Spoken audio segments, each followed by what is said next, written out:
How y'all, Jack? What's going on, gang? How everybody doing? Yeah, Trey game back at it now.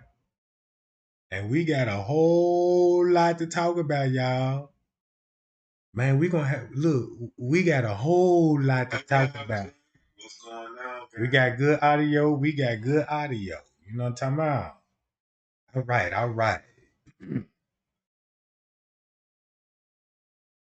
Check this out, gang.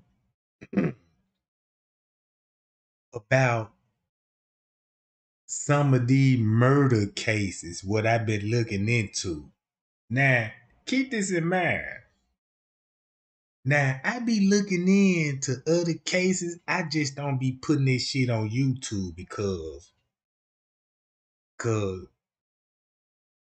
I just be looking into things and just to see what's really going on with these cases and try to come up with some. And check this out, right? About the Shanquella case. Why did the Mexico authority having everybody believing the autopsy reports came from a medical examiner office? Right? Nobody didn't nobody didn't think about that, like, okay, if the autopsy report is falsified and they had doctors once certified, why did they have to tell a lie? And having everybody thinking that these doctors are medical examiner doctors. Well, clearly ain't. It ain't. So ask yourself a question. Take a pause. Why they lied like that? Why they lie like that, gang?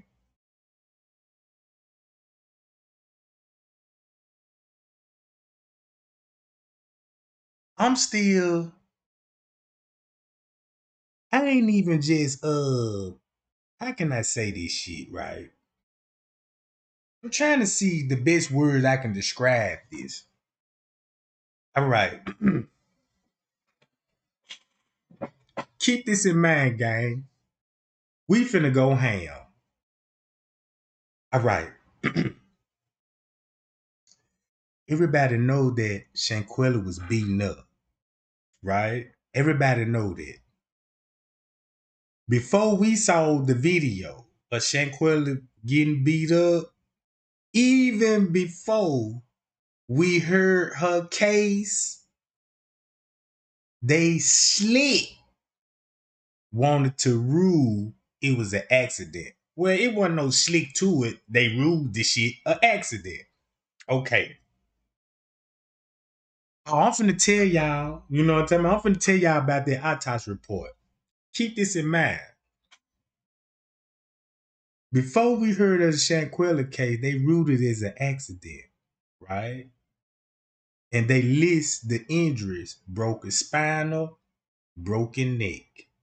Okay. Then they didn't give us no toxicology report. And it's a reason for that. Because they don't want you to know what was in her system.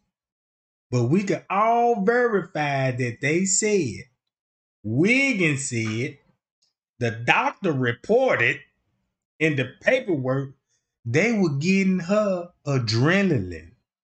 Adrenaline, right? Adrenaline. On a dead corpse. I know that's not true.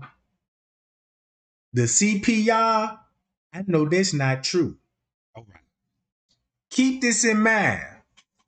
If the autopsy, since they lied on the autopsy report and they listed injuries, where did they get cardiac arrest from? Right? Remember when they remember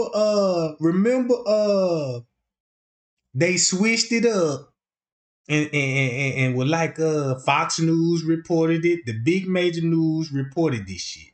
Said yeah, she died from her injury, but she also was in cardiac arrest. And her vital signs was poor, right? So why they saying where they get cardiac arrest from? Anybody can tell me? Cause if the news media, the major news media said this, where did they get their information from? It's gotta be documented somewhere if the major news reported that. Right? Right, gang? Okay. Y'all, this is real important. Coming to find out when people looking into the doctors, because I told everybody, I said, man, they need to look into the doctors. Because I found out some shit about the doctors. I ain't gonna report everything. I just want to see everybody else see it for yourself and just look into this. All right. So they switched the look. The autopsy said broken neck, spinal injuries, no toxicology report, and it was a violent attack. Okay. The doctor that was with Shanquella, she gave birth to babies, right? And she in some kind of technology, I guess, in the office. When they say if she like a technology person, I'm quite sure she handle all the paperwork and stuff and files when it come to that. Now we already know when the doctor showed up that Shanquella was dead.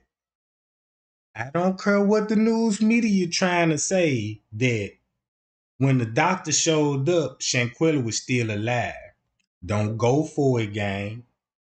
Then the news switched it up and said, yeah, she had cardiac arrest. And then the YouTuber looking at it and finding out that these doctors were surgeons. I already knew that. I already knew they were surgeries. People. So think about this, right? Why they had a surgery operating on Shanquella. And then all this was done at a funeral home. Right, gang? All this was done at the funeral home, right? She didn't even went to no medical examiner office at all. So why she didn't go to the medical examiner office? It's a reason for that. You got surgery people at a funeral home falsifying autopsy reports. Y'all know that's a common practice when it comes from organ harvesting. Now, I ain't go. Somebody already beat me to it. So look, it's a common practice with organ harvesting. I ain't gonna say, this the case in Shanquella case, but it's something to look into. Cause you want to know why? Out of all the cases I looked into, remind y'all, I don't even report this shit. I keep this shit to myself because the more information that I gather up on this, it makes my job more easier to identify, you know what I'm talking about. Check this out, guys. I want to show y'all something, right? How organ harvesting really is.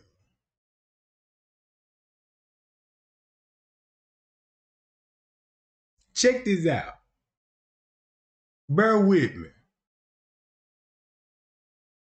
I'm gonna show y'all some news sites, and this how they operate when it come to organ harvesting. Just say like if you bust a drug dealer, right? You know what I'm talking about. You nine time out of 10, people know how drug activity look like. Just say like you know if this crime was a drug related charge, or this crime was a sexual assault related charge, because all the evidence, you know what I'm saying, is gonna be similar to other cases like serial killers and stuff. Check this out, gang. Remember Jelani Day, the girl from Texas? Before I say that,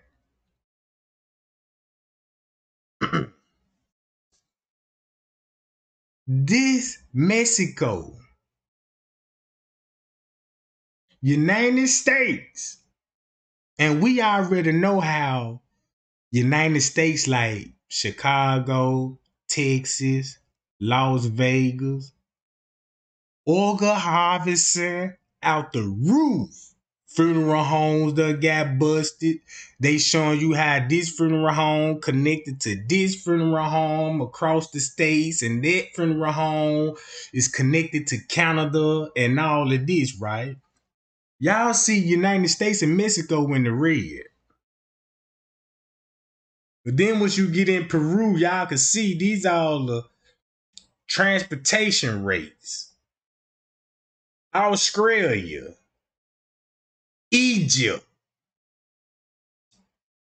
parts of Northern Africa, Turkey, little parts of Caucasus Mountains, Europe, by Pakistan, right? Okay.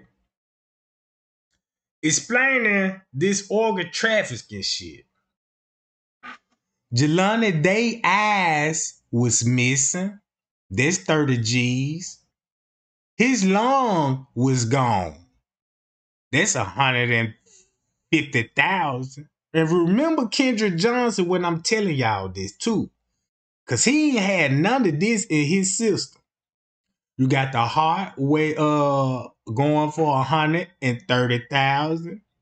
The liver, 98,000. And the kidneys, 62,000. All right. When it come to organ harvesting game, if you had a loved one that went to the hospital and they was in the bad condition and they on life support, and the doctor come to you and tell your family your loved one is on the life support and that's what keeping your loved one alive.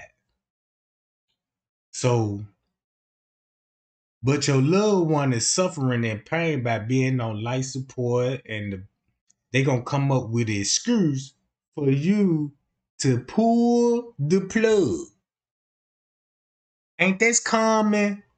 When they on life support, the doctor always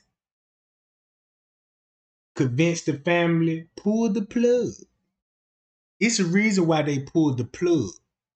Because according to the United States law,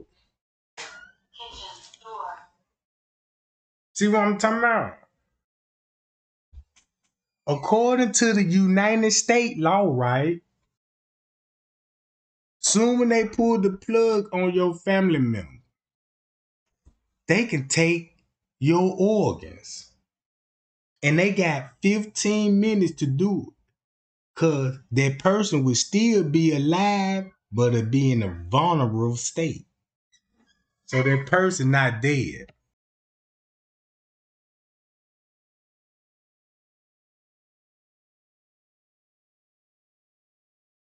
How y'all trade game 100? I'm an RN and you on point. So you know I ain't lying about it. So, so look, I looked into how everything working. I've been doing this for a couple of years now because Cause I'm infatuated with organ harvesting. Cause it just blew me like, damn, these people really want organs. And plus then that shit go back to the Bible too. So look, I looked into this and look at the Texas law, right? Then when Georgia found out, they're like, oh, we'll fix Georgia. But they still didn't. Hold on. A grandmother in Texas said she had a lot of questions, found out the doctor may have harvested her 10-year-old granddaughter without permission, right? And she got the paperwork to prove that. So they said the doctor sent a memo to perform an autopsy report, giving instructions to harvest her organs, right? And I'm gonna show y'all why this gonna sound similar to Shanquella case, right? So check this out. Right here. Organ harvest is not dead yet. Cause when you go to the hospital, cause look, once you go to the hospital, they're gonna say, pull the plug and do you want to donate your loved one organ? Some people say no. And some people say yeah. But either way it go, yes or no, they still finna harvest your loved one organs, right? Cause they want you to pull their plug, cause they don't mean when they pull the plug, your loved one still gonna be alive for at least about 15, 20 minutes, down to 30 minutes. So that's when they started performing surgery, removing the kidneys, removing the lungs, bag it and tag it, send the person to the funeral home, not the medical examiner office, but to the funeral home. And the funeral home, once they get to the funeral home, that's how they uh take care of business. So when you think about the Shanquella case, they said Shanquella, now the news said Shanquella was in cardiac arrest. Cause if you finna do organ harvesting, right, it's gonna cause cardiac arrest. So they gonna shift the body to where? A funeral home. This is a common practice when it come to organ harvest. So Shanquella's body went from the condo, the mansion, straight to the funeral home. And remember, the daddy had to call the funeral home to find his baby. So the funeral home falsified reports in disguising themselves as medical examiner doctors, and they really surgery. So you got to think about yourself. Why would a surgeon, doctor, would be at a funeral home? Ain't that a red flag? Why would surgery doctor would be at a funeral home in the first place? Cause that's a place where it's quiet and nobody ain't thinking nothing suspicious, right? Now, if they went to the certain extent, that's just to show me that every organ harvesting case I looked into, they gonna send the body to the funeral, falsify paperwork to the family. Right? That's something to look into, gang. They're just like seeing, they're just like seeing the doctor that was with Shanquella and she delivered babies. They're just like, won't it would be odd to see her at a funeral home cutting the body open? So think about this. Where did the news get the cardiac arrest from if it ain't said nothing on no paperwork? And if they did have paperwork or a second autopsy, if the family got one, you know what I'm talking about? Why the cardiac arrest popping up? All right. I'm going to let this read this to y'all. The Washington Post reports that a new trend in organic harvesting is underway within minutes of cardiac arrest. The organ harvesting began within minutes of cardiac arrest. Arrest. This government-sanctioned program, euphemistically called Donation After Cardiac Death, DCD, accelerates the organ donation process. Some doctors and bioethicists, however, say the practice raises the disturbing specter of transplant surgeons preying on dying patients for their organs. What do that sound like, gang? Y'all hearing this shit? Did these people said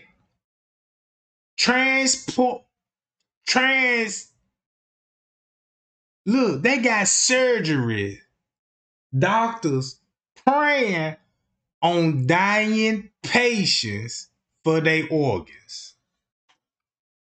I'm gonna let that sink in. And this shit happened minutes after cardiac arrest. Check this out. Organs, possibly pressuring doctors and families to discontinue treatment, adversely affecting donors' care in their final days and even hastening their deaths. So they gonna pressure you and let you know, do you want to donate? You know what I'm saying? Donate the organs and you know what I'm saying for research and all this shit. Right? And then look how many families that was affected by this was on the world that they ain't even had to pull the plug. They can treat your family member, but their organs is really what they want if they want to pull their plug. Check this out. Deaths. The person is not dead yet, said Jerry Amenikoff, an associate professor of law, ethics, and medicine at the University of Kansas. They are going to be dead, but we should be honest and say that we're starting to remove the organs a few minutes before they meet the legal definition of death. So when it come to organ harvesting, right? The person to make this successful, the person got to be down there still alive on the verge of death for this shit to work. Cause once your body die, the organs die. So look, if you look up Canada law, if you go to the hospital in Canada, Canada got a rule said, okay, if this person die, right, you would still have organs still alive. You might be dead, but you would still have organs still alive and working. They say like you got a brain, if you been shot in the brain, boom, boom, boom, you shot in the brain. You know what I'm talking about? Your heart gonna stop and all this, but your kidneys, liver, and all this is still in effect, right? Check this out. And keep this in mind. These surgery people. Death. In Denver, surgeons at Children's Hospital wait 75 seconds before starting to remove hearts from infants. The number of these donations more than doubled from 268 in 2003 to at least 605 in 2006, enabling surgeons to transplant more than 1,200 additional kidneys, livers, lungs, hearts, and other organs. Y'all heard that? Livers, lungs, and heart.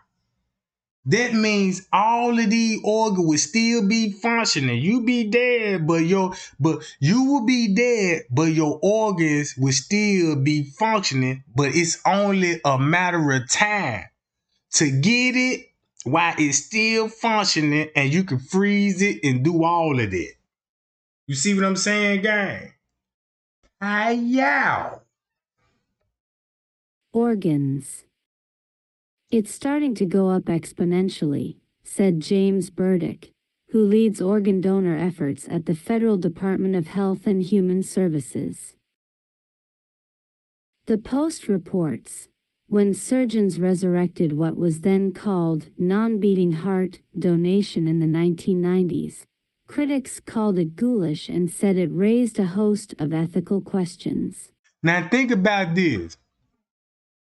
Why did the news media insisted that Shanquella was still alive when the doctor arrived? Why the news said that?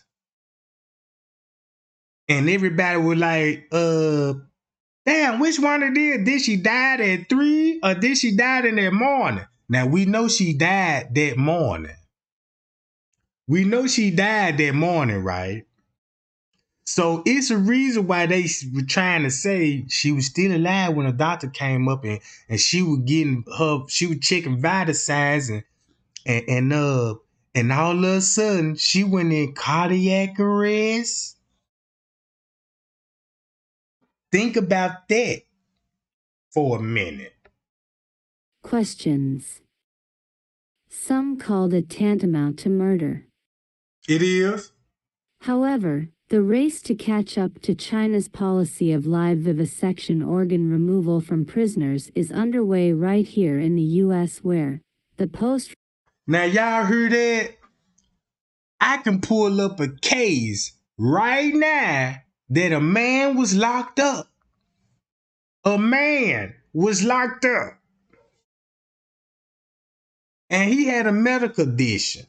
So I don't know if he actually had a medical condition, but he went to jail and he ended up dead. And the family where the girlfriend was like, how he dead?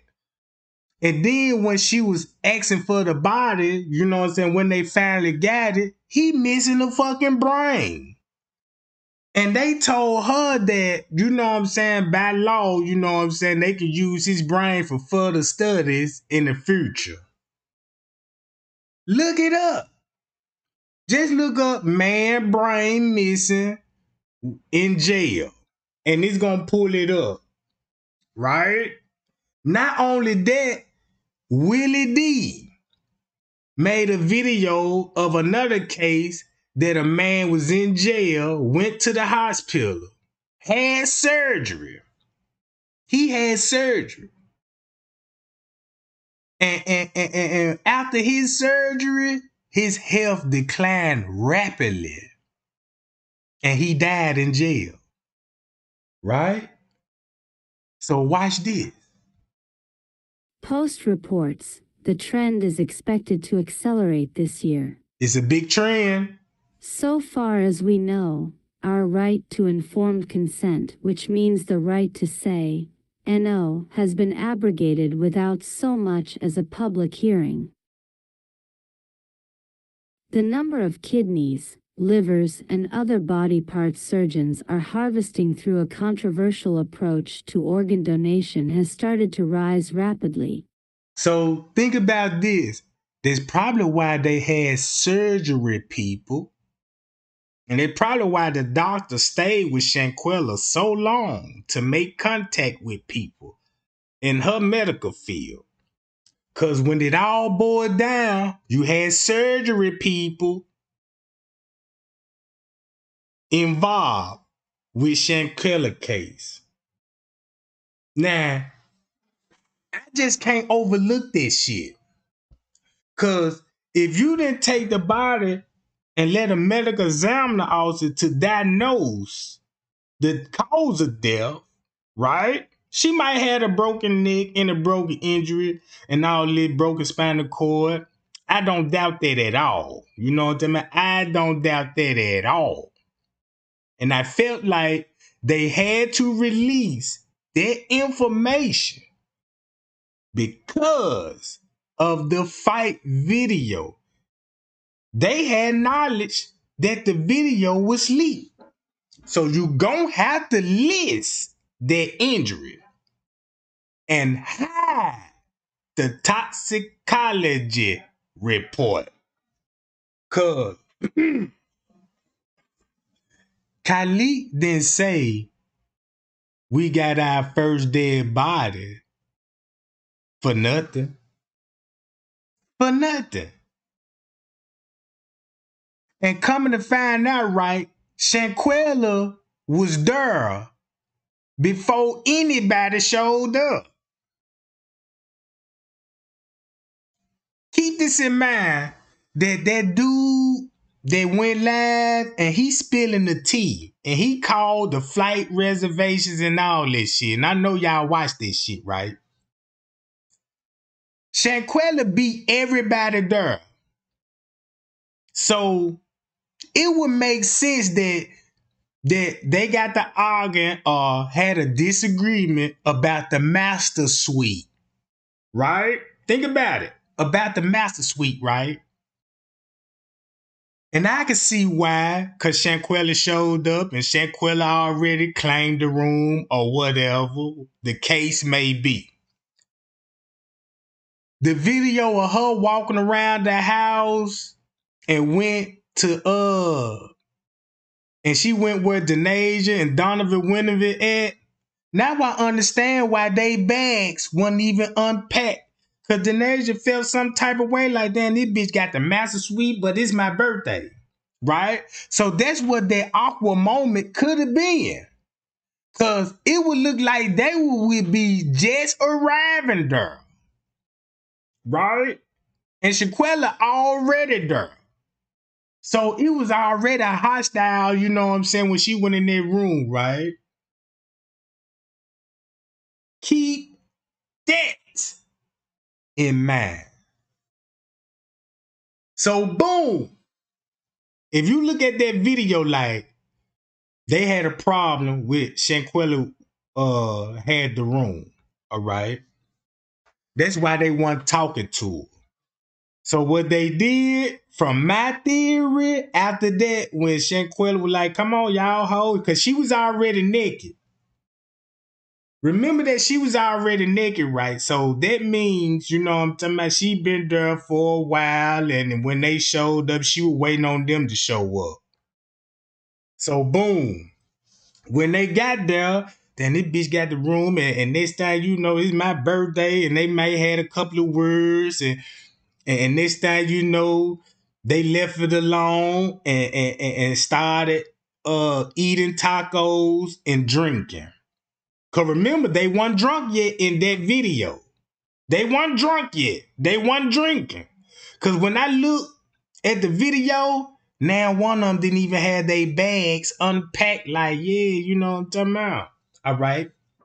So they played the drinking game, right? Cause you know you're gonna have the chef there, so you can't pop it off when the chef there, you know what I'm talking about. So you're gonna get drunk. And the reason what I believe they got so drunk, cause they knew it was about to happen. I don't think they were drinking just to celebrate nobody's birthday. I believe they was drinking, just say like before you go on a robbery spree or a killing spree, people like to get drunk and high out that mind. You know what I'm talking about? And carry out the plan, because he'll knock out the fear. It's like a booster or something. You know what I'm saying? Like you gotta go along with it. Then you ain't gonna be in your right mind when you do it, because the way you know what I'm talking about? I can't explain the feeling, but y'all get what I'm saying. Okay. So boom. So they left this shit alone. And when they got to playing the drinking game, nobody really was intending shit to Shanquella. Nobody want just enjoying the evening with her. Everybody sleep with dissing each other. Like they had a grudge. Like they had something in mind a plan to kill her, right? Okay. So boom, they played the drinking game, you know what I'm saying? Because remember this. This how time finna play the role. Because when Shanquella was asleep on the balcony, y'all know what time that was? That was at 8 something. That was at 8 something. So that means, you know what I'm saying, whenever they got there, you know what I'm saying, Shanquella was sleeping, they came, and, you know, they woke her up, and next thing you know, they started having taco salad and eating. Then, when they got through eating, they played the drinking game. After that, we don't know what happened after that, but we know it's late night. But we know first thing in the morning, they popped it off and the girl ended up dying early in the morning. It's a reason why the news don't want to report her death at 9, because I can see why. They don't even have the proof. Like, we don't have the proof. By law, we got to prove that, but we ain't dumb neither. We just needed to say on paperwork, because that's what the medical examiner office is going to tell us. All right. So boom. Shanquella died that morning. I'm quite sure they was already on the phone with doctors. It ain't no telling who showed up before the maid showed up. We don't even know. But I know one thing. When the doctor showed up, the doctor made some calls. I don't know what time she showed up, but it's the reason why they said, and the doctor saying, she was still alive. And I was trying to do CPR and all that. And next thing you know, she went into cardiac arrest. So if she admitted that Shanquella was in cardiac arrest, we got a big ass problem. Because of this shit. Rapidly, a trend that is saving the lives of more waiting patients, but, some say, risks sacrificing the interests of the donors. Under the procedure, surgeons are removing organs within minutes after the heart stops beating and doctors declare a patient dead. Since the 1970s, most organs have been removed only after doctors declared a patient brain dead. And remember, these surgery people, right? Keep this in mind. Only surgery people do that. Dead. Federal health officials, transplant surgeons, and organ banks are promoting the alternative as a way to meet the increasing demand for organs and to give more dying patients and their families the solace of helping others. Uh-oh. Some doctors and bioethicists, however, say the practice raises the disturbing specter of transplant surgeons preying on dying patients for their organs, possibly pressuring doctors and families to discontinue treatment, adversely affecting donors' care in their final days and even hastening their deaths. Nevertheless, the number of these donations is on the rise. It more than doubled from 268 in 2003 to at least 605 in 2006, enabling surgeons to transplant more than 1,200 additional kidneys, livers, lungs, hearts, and other organs. It's starting to go up exponentially, said James Burdick, who leads organ donor efforts at the Federal Department of Health and Human Services. The trend is expected to accelerate this year. For the first time, the United Network for Organ Sharing, which oversees organ procurement, and the Joint Commission on Accreditation of Healthcare Organizations, which accredits hospitals, are requiring all hospitals to decide whether to allow the practice. In response, medical centers are scrambling to develop policies, sometimes sparking intense debate, especially at children's hospitals.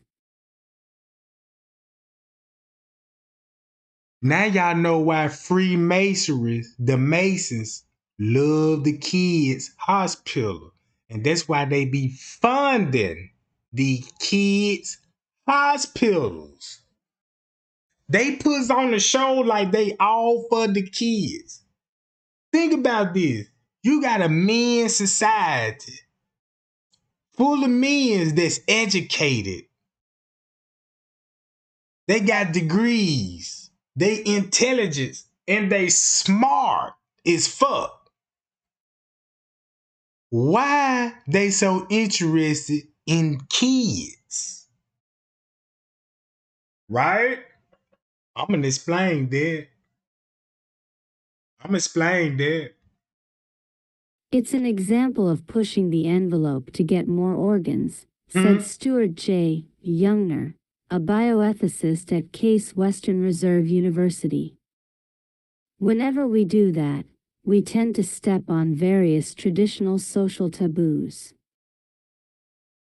The approach, known as donation after cardiac death, DCD, usually involves patients who have suffered brain damage, such as from a car accident or a stroke.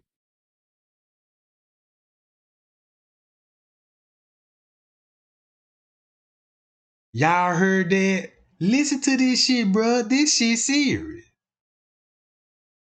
Stroke. After family members have made the difficult decision to discontinue a ventilator or other life-sustaining treatment, organ bank representatives talk to them about donation. Sometimes, the donor is suffering from an incurable disorder such as Lou Gehrig's disease and wants to donate his or her organs after deciding to forego further care. Once the decision has been made, a transplant team waits nearby so surgeons can begin removing organs soon after the heart stops. Pow! What that sound like? What do that sound like? You got surgeries in the Shanquella case doing the autopsy, what they ain't supposed to be doing. Then you got a doctor switching her story up and say, yeah, she was still alive and she went in cardiac arrest. And then they transported this girl straight to the funeral home where surgeries nearby, with surgery people nearby. They didn't want that body to go to no medical examiner office. That's one of the reasons why they had to falsify that shit, bruh.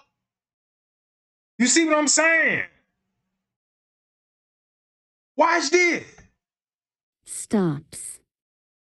Because the heart can sometimes restart spontaneously, doctors wait a few minutes after pronouncing death before allowing the surgeons to begin. If the heart does not stop quickly, usually within an hour, the procedure is aborted and the patient is taken back to his or her room until death comes. What? The practice was the norm before brain death became the standard for pronouncing death in the early 1970s, and surgeons began keeping the donor's body functioning with life support machinery until transplantation could begin. When surgeons resurrected what was then called non-beating heart donation in the 1990s, critics called it ghoulish and said it raised a host of ethical questions. Some called it tantamount to murder. The National Academy of Sciences Institute of Medicine examined the practice, however, and concluded that it is ethical as long as strict guidelines are followed, including making sure that the decision to withdraw care is independent of the decision to donate organs and that surgeons wait at least 5 minutes after the heart stops. People are dying on the waiting list, said Francis L. Delmonico, a transplant surgeon at Harvard Medical School, speaking on behalf of the United Network for Organ Sharing. More than 95,000 Americans are waiting for organs. This is vital as an untapped source of organ donors. Nancy Earhart's 25-year-old son, Bo, became a DCD donor at Massachusetts General Hospital in Boston in November 2005 after a burst artery caused devastating brain damage. There was no hope. He would never regain conscious thought, Earhart said. This gave his life so much more meaning in the end because he was able to help so many others. While some doctors and ethicists who initially questioned the practice have become more comfortable with the procedure, others remain troubled. The image this creates is people hovering over the body trying to get organs any way they can, said Michael A. Groden, who directs Boston University's Bioethics and Human Rights program. There's a kind of macabre flavor to it. Some say the practice can interfere with patients dying peacefully, surrounded by loved ones, and can deny the family sufficient time to grieve. Many hospitals have responded by withdrawing life support devices and other care in the intensive care unit or allowing families to accompany loved ones to the operating room so they can be at the bedside when death occurs. But many experts remain concerned and worry that the practice blurs the definition of death. The person is not dead yet, said Jerry Amenikoff, an associate professor of law, ethics, and medicine at the University of Kansas. They are going to be dead, but we should be honest and say that we're starting to remove the organs a few minutes before they meet the legal definition of death. In response to such concerns, most doctors wait 5 minutes after the heart stops before pronouncing patients dead. But doctors at some hospitals wait 3 minutes, others 2. In Denver, surgeons at Children's Hospital wait 75 seconds before starting to remove hearts from infants, to maximize the chances that the organs will be usable. What? A lot of us are not particularly happy about cutting that line particularly close, said Gail A. Van Norman, an anesthesiologist and bioethicist at the University of Washington in Seattle. Van Norman and others also worry that the practice could pressure family members and doctors to discontinue care, perhaps before it is undeniable that there is no hope. Those fears are particularly acute in pediatric intensive care units, where the same nurses and doctors frequently care for both potential donors and potential recipients.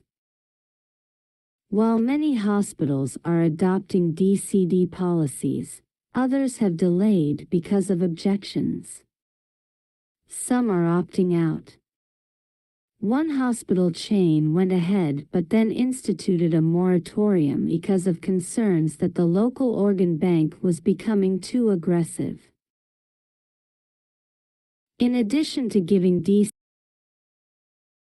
Man, y'all heard that? That's how bad they want this shit, bro. They getting too aggressive when they come to this shit, bro. DCD donors morphine, Valium, and other drugs to make sure they do not suffer as life support is withdrawn. Doctors often insert a large tube into an artery and inject drugs such as the blood thinner heparin to help preserve the organs. So look, I want to know why they were still trying to say Shanquella was alive and all this, and you know what I'm talking about.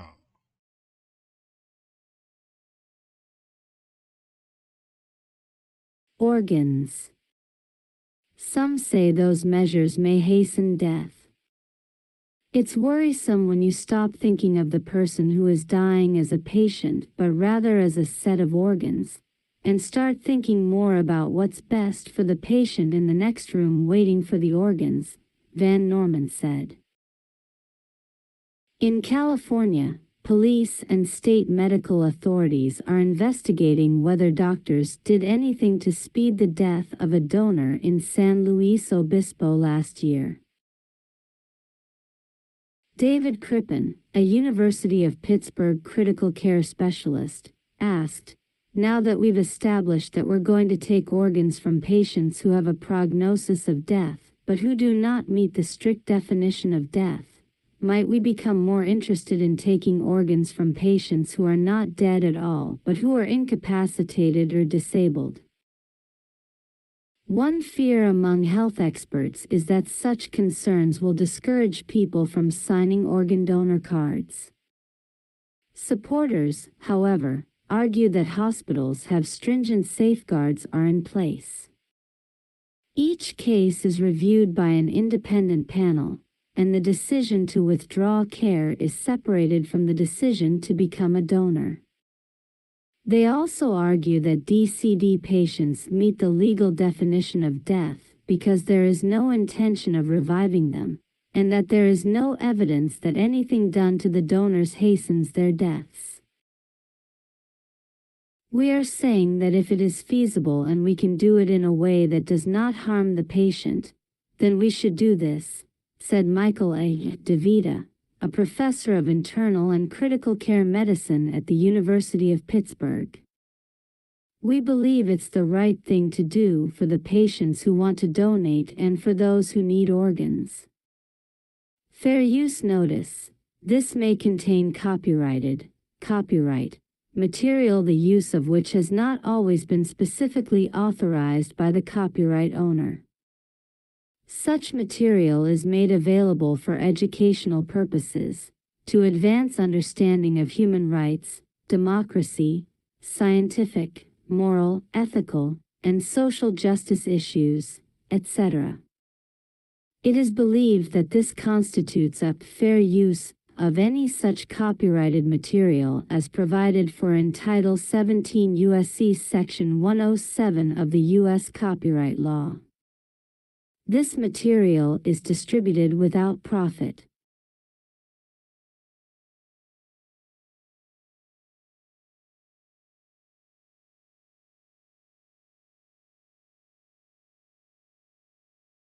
Now, think about this, gang. Just by that little information, I need everybody to comment your answer in the chat. Now, you got a doctor, a surgery, performed the autopsy, and falsified the autopsy. Then they had another doctor that was there on the scene that delivered babies. And she is not certified to do no house calls for an event like this. She delivered babies in it. You know what I'm talking about? And stuff like this. So she ain't even had no business even to be on the property, to do no kind of treatment to no patient that ain't dealing with no baby or no birth and shit like that, right? So is that a red flag that this could be possibly organ trafficking? I ain't gonna say if the Cabo Six were in on it or had knowledge about this, or they could have possibly did. I don't know. But one thing I do know, them surgeries at that funeral home did something with her body. They did something with her body, and it's worth digging that girl up and to see what's really going on, gang. Watch this.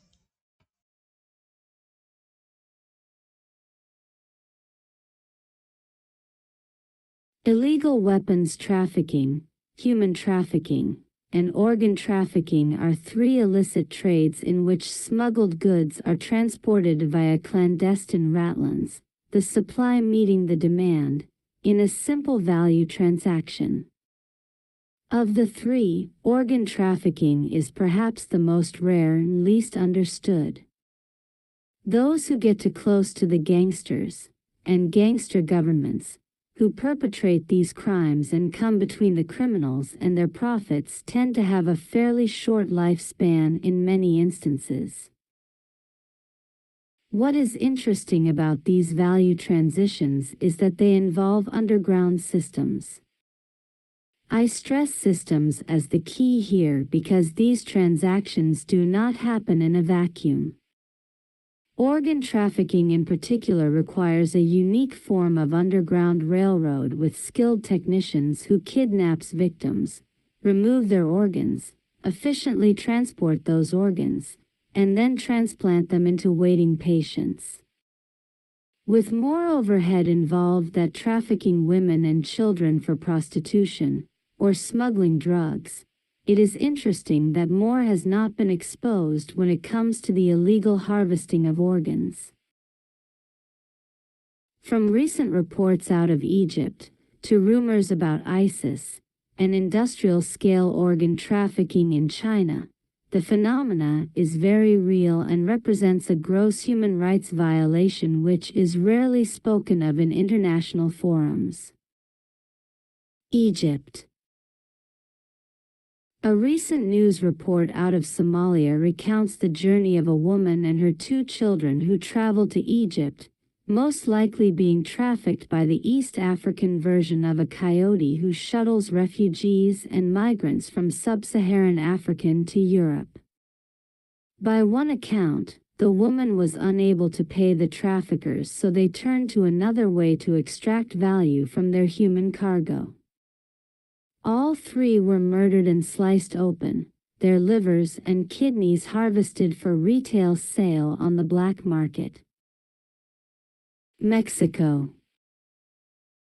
Rumors of children being kidnapped and murdered for the purposes of organ trafficking have been going around for years in Mexico. Apparently, it is much more than a rumor. In 2014, Mexican police arrested Knights Templar cartel member Manuel Plancarte Gasp. The Knight Templar cartel. The Knights Templar cartel. Do they ring a bell, gang, when they mention the Knight Templar? When you think of the Knight Templar, what's the first thing that come to your mind? What would be the first thing that come to your mind when you come to the Knight Templar? Right? They even got, look, you can hear, man, check this out, gang. Gasper, who was part of the cartel's organ trafficking ring.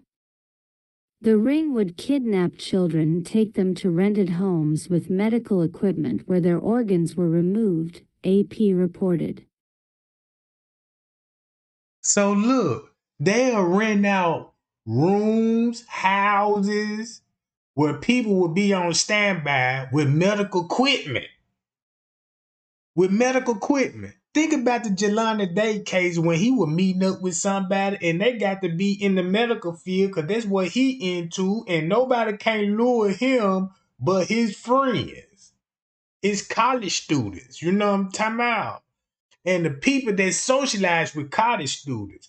I wouldn't even be surprised if he was meeting up with a doctor that he knew was cool, was like, yeah, come and hang out with me for a while, some type shit like that, right? I don't know, but we'll figure this out and later on in this live video. Y'all like, share, and subscribe, Jack, and you know what I'm talking about. Put this tea out there. It's just something to think about in the Shanquella case. That's all I'm saying. Because you got a reason to. You got a reason to think that. Because you got surgeries, doctors involving with Shanquella case, falsifying reports like they medical examiner office. They would have, nobody want to pick this shit up if we didn't look into these doctors real closely and find out their information. And maybe that's probably why the feds got involved with it. Because remember, they got involved real fast before all the evidence was released. Check this out.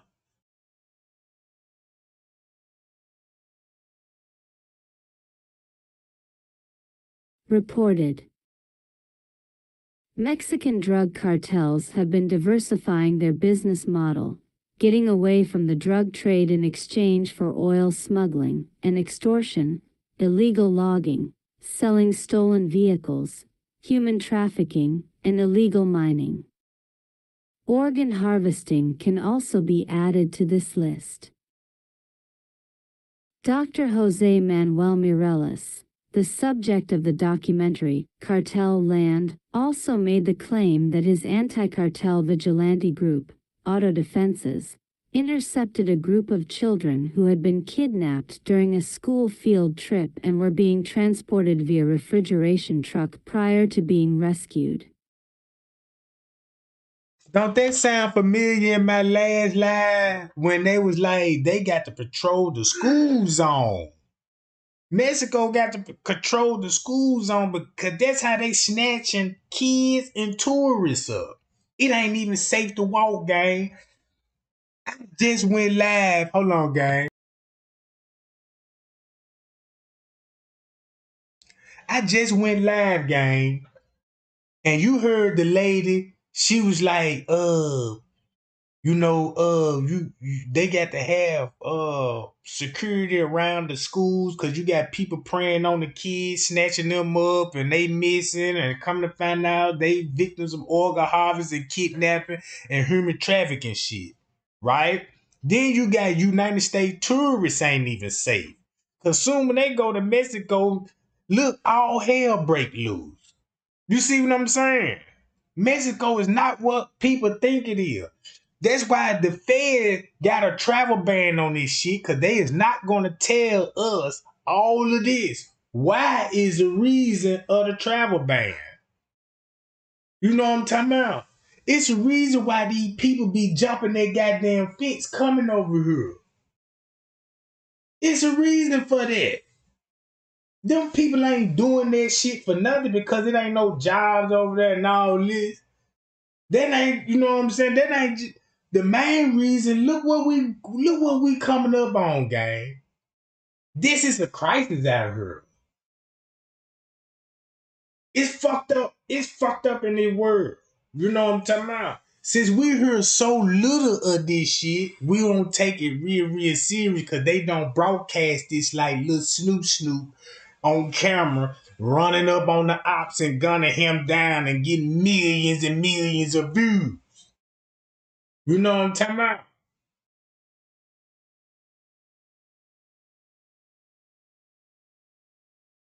This shit bigger than what we think. Watch this, gang. Rescued. ISIS. While ISIS is well known to be involved in human trafficking, there have long been allegations that the group engages in organ trafficking as well. Check this out about ISIS. Guess who created ISIS? Right? Guess who created ISIS, gang? Hillary Clinton. Hillary Clinton. Even Donald Trump put her on blast and said, yeah, she formed the ISIS, then turn around and call them terrorists. And y'all remember when they were trying to say, y'all remember when we first heard of ISIS, they talking about it's a small militant group. They can, you know what I'm talking about? So think about Haiti when Hillary Clinton went over there in Haiti and kidnapped all those little kids over there. Look into that, gang. Cause this her gang. This her gang. Listen to what Donald Trump said about ISIS, who formed it, and you'll come back and thank me later. You'll come back and thank me later. Be like, damn, Trey gang. The hell you got that? Yeah, now you'll see why. Well, however, hard evidence has not been forthcoming. With large numbers of civilian hostages held by ISIS in Tal Afar and Raqqa, Some have speculated that the terrorist group sells organs to wealthy Gulf state Arabs who need kidneys.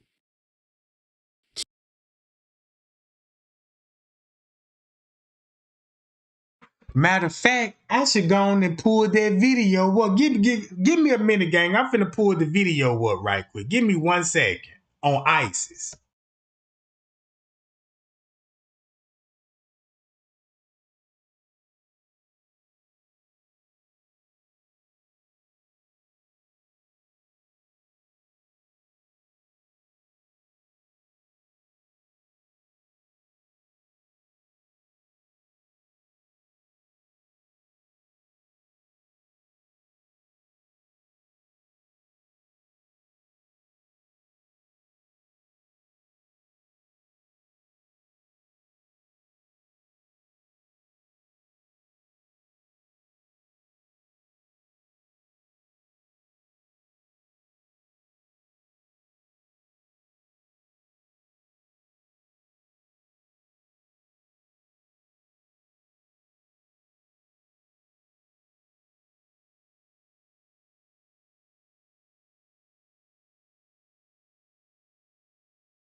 All right, gang. I got the video pulled up on my other device, but I got to scroll to it and find when they were talking about the part how she formed the ISIS so she could have a reason to make them look like enemies, like she finna go against them, but she really funded ISIS. You see what I'm saying? She really funded ISIS and all this.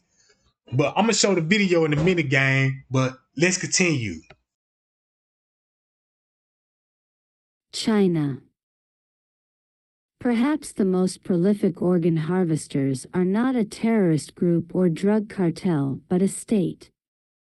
The People's Republic of China executed political prisoners, such as Falun Gong members, Uyghur ethnic minorities, Tibetans, and Christians, and harvested their organs for retail sale to patients in need. As the truth began to leak out from behind the bamboo curtain, the PRC claims to have cracked down on the practice. However, this has only fueled the illicit black market for harvested organs. A 2006 investigation conducted by a Canadian member of Parliament concluded that the illegal organ trafficking business was worth around $1 billion a year.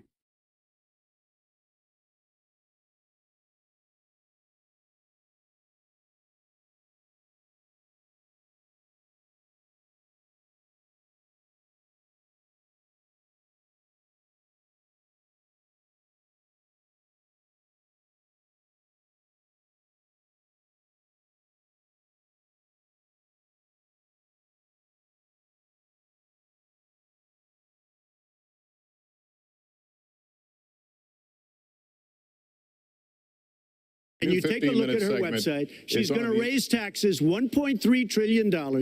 And look at her website. You know what? It's no different than this. She's telling us how to fight ISIS. Just go to her website. She tells you how to fight ISIS on her website. I don't think General Douglas MacArthur would like that too much. The next segment, we're continuing well, the subject of... Well, at least I have a plan to fight ISIS. No, you're telling the enemy everything you want to do. No, we're not. See, you're telling the enemy everything you want to do. No wonder you've been fighting. No wonder you've been fighting ISIS your entire adult life. Folks, that's go to the fact checkers. Get to work.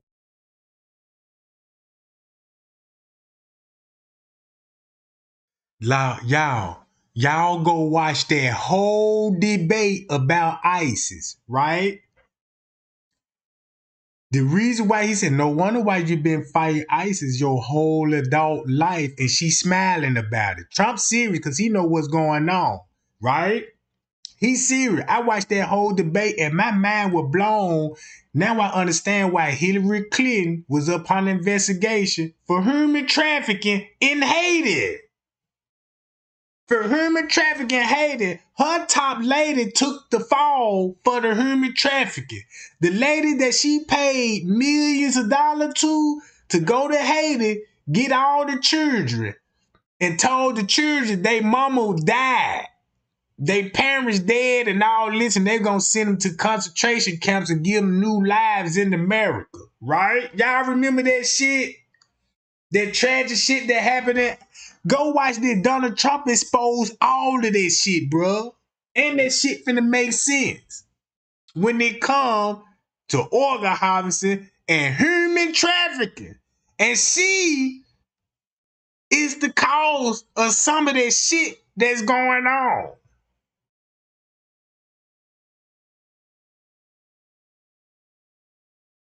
Cause look, in Afghanistan, ain't that where ISIS is? That's where they be hanging at. Afghanistan gruesome murder sparked investigation into possible organ harvesting ring. This was in Kabul, Afghanistan. Chilling cold blood killing of a 10-year-old Afghanistan has sparked investigation into possibly organ harvesting or stuff film making ring. Here go the little girl. When I read up on that, and check this out. According to her grief-stricken relative, her family has not heard back from the United States government. Why would the government would have anything to do with this? She not American. She ain't got nothing to do with America. But the people that's involved with it, that's why the U.S. government is investigating this shit, bro. Look.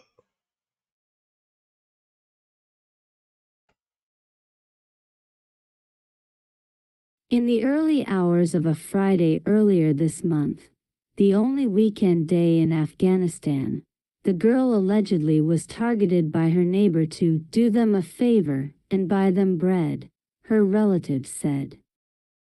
The neighbor, Muhammad, allegedly claimed to have had a heart condition and told the neighbors he did not want the women of the house roaming the streets under the Taliban's gaze.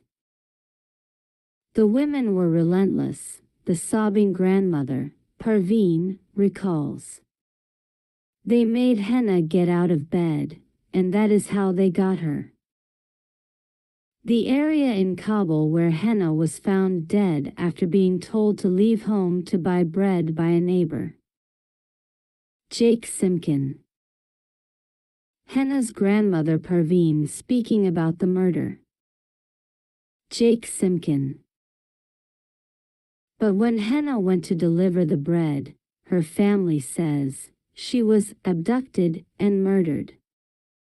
5 adults inside the neighboring home, suspected ringleaders Muhammad, 67, and his son Ahmad, 26, as well as 3 women, were arrested and remain behind bars. The true motivation for the killing may never be known. But both her family and the Taliban suspect a broader, more sinister kidnapping ring has been unearthed.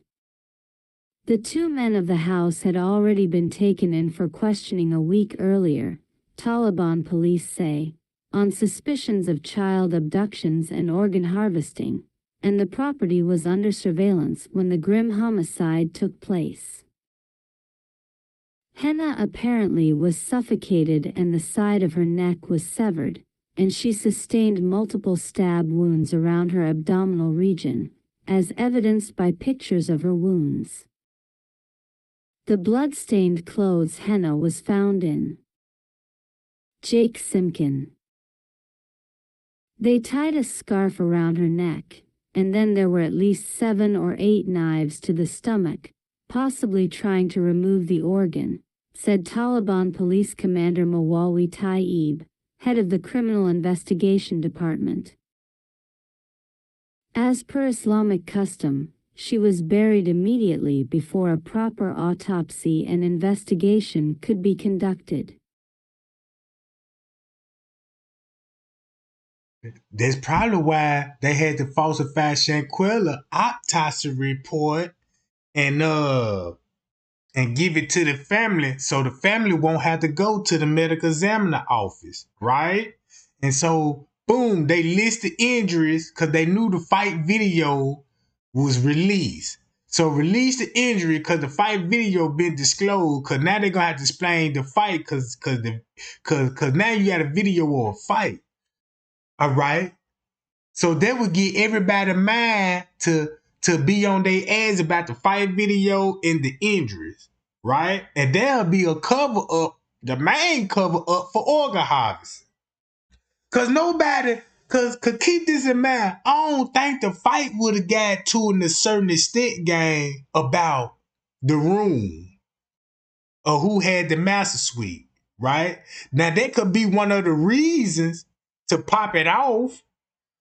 You know what I'm saying? Because you're going to have to need a reason to fight your victim. You know what I'm talking about? Nobody can give us a reason why they was even fighting in the first place. It's like this shit just all of a sudden you just got some type of feelings about me and you just, oh, what this shit? That's just like my nigga coming up like, man, I'm gonna fight you. I'm like, fight me for what? Nigga, what I done did to you? I'm trying to figure out what's going on, nigga. What you mad about? And next time you know, he got his shirt off and let's fight. So that's probably why the girl was like, no. When he was asking her, Quella, is you at least gonna fight back? You know what I'm talking about? That always puzzled me, gang. So think about that when it comes to the Shanquella case. You see what I'm saying? Watch this, gang. Conducted. Yet Taib also notes that authorities are probing the possibility that the mafia could also be motivated financially by making black films, usually referred to in the West as snuff films. Now look how the mafia is in on this. When I told everybody, man, who owned Hollywood? The mob. Who owned the casino? The mob. Who got President John F. Kennedy assassinated? The mob. The mafia. That's why you got so many mafia movies out here and everybody love them. Cause look how they depict they kind. It's gangsters. They do interview with hitmans over 50 body counts. And don't even go to jail for this shit. They can do interviews and talk about this shit. And they don't even get indicted on none of this shit. But let a rapper like, yeah, I caught little Snook in the gutter, then I hit him with that, you know what I'm talking about? Now that's a RICO charge. They'll use them words just to convict you on. Not the mafia. And we know the mafia was highly associated with the Kanika Jenkins case. Cause the mayor was involved with Gene Samuel Connor, mob figures. Know what I'm talking about? Check this out, gang. Look at this shit, bruh. Films showing the brutal death, which are then disturbingly sold to twisted individuals over the internet. Taliban Police Commander Mawalwi Taib said the killers could have been using henna to harvest organs or make a snuff film. This lets you know, y'all, they got films, underground films, and making movies about this shit, bruh. Man, they make movies about this shit and call it the snuff film. Know what I'm talking about?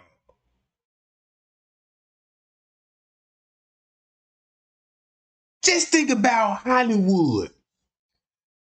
It's the number one when it comes to movies. Everybody watch like Disney's and all the production cameras.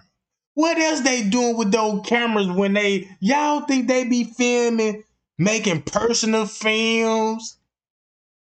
Don't y'all think Hollywood got personal goddamn movies and film for only certain groups to see, or real murders? They telling you this shit right here. It's we don't know about this shit, but it's popular for them. There you go, Lena. That shit might sound crazy, but that shit for real though. Jake Simkin. These cases generally have two purposes.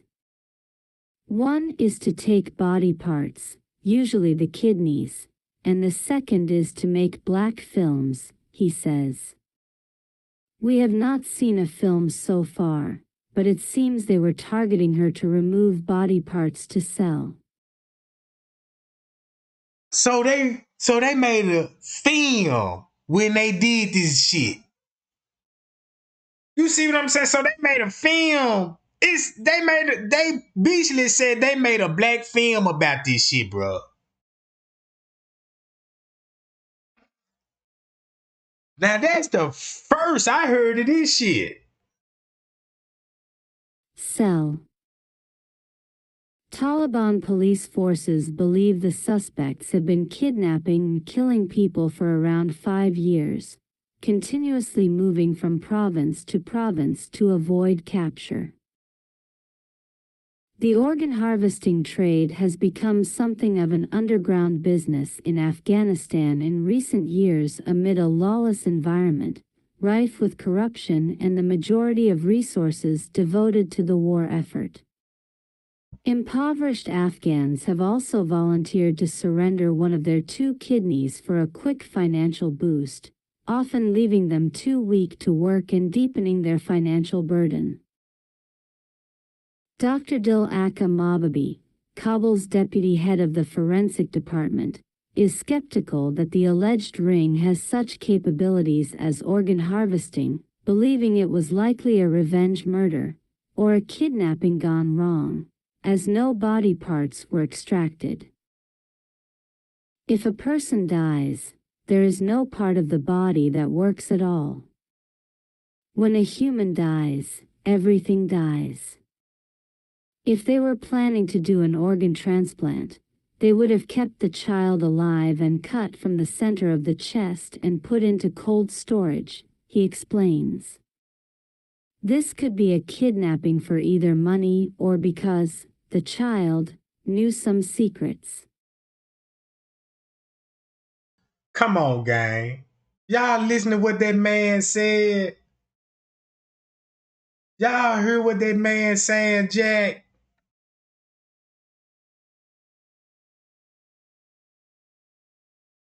Secrets.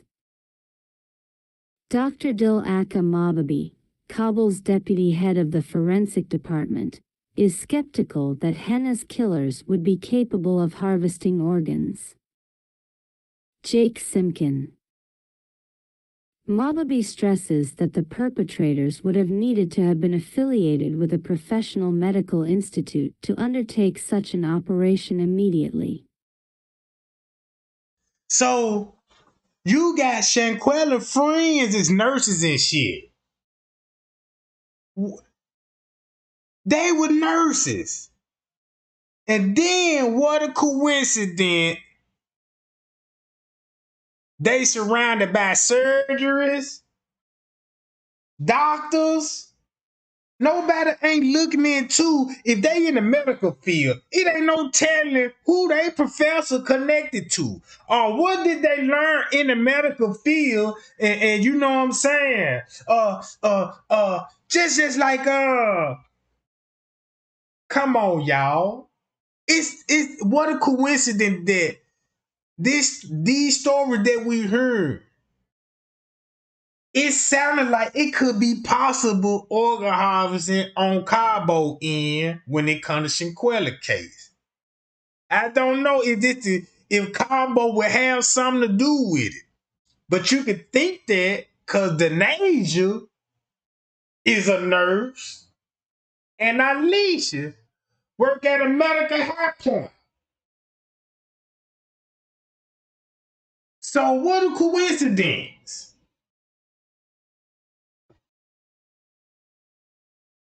Immediately, Dr. Kana Lam at the Khatam Modern Transplantation Hospital in Kabul, one of the country's few specialists in kidney transplantation, said he is not familiar with any such illicit organ or kidney-related trafficking rings. But with the United Nations estimating that more than 90% of Afghans will soon fall below the poverty line, experts fear that trafficking will continue. Dr. Kana Lam at the Khatam Modern Transplantation Hospital claims he doesn't know about any organ harvesting rings. Jake Simkin.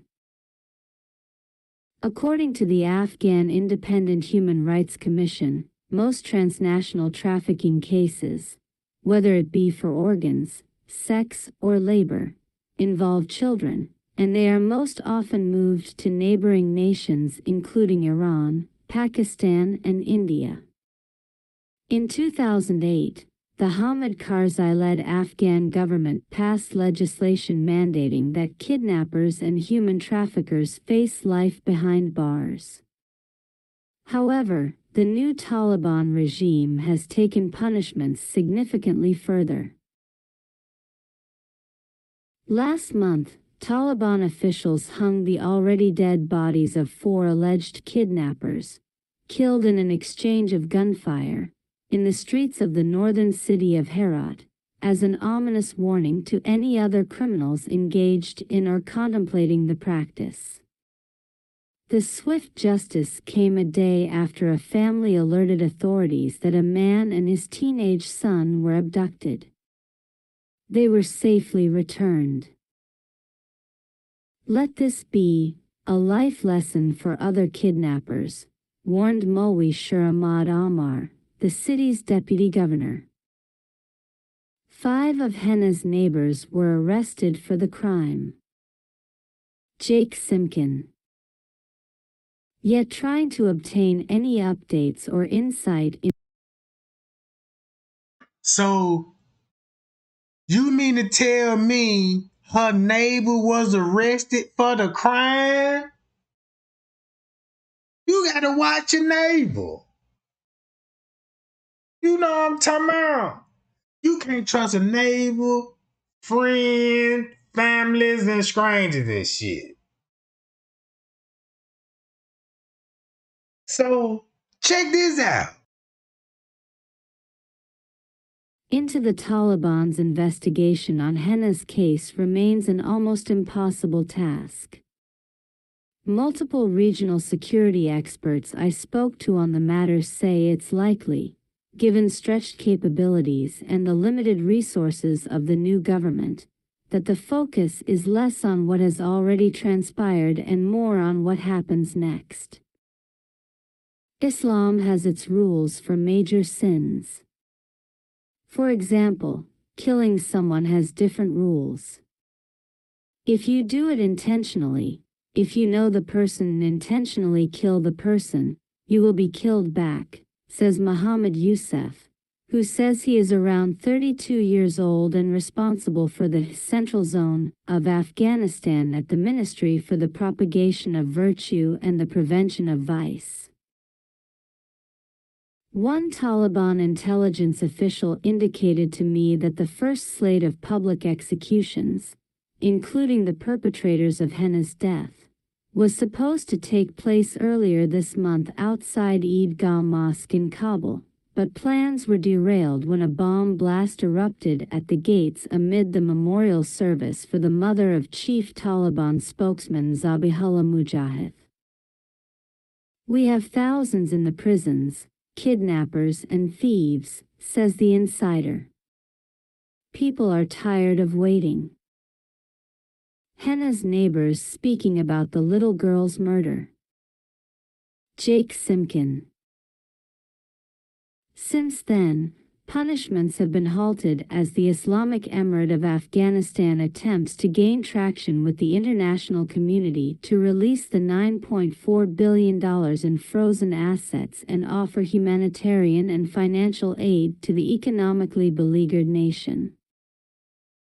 We want to get out before there is any punishment, says Shafi Rahman, Henna's teary father. We are still being threatened, and there is nothing anyone can do to protect us. This could make it much worse.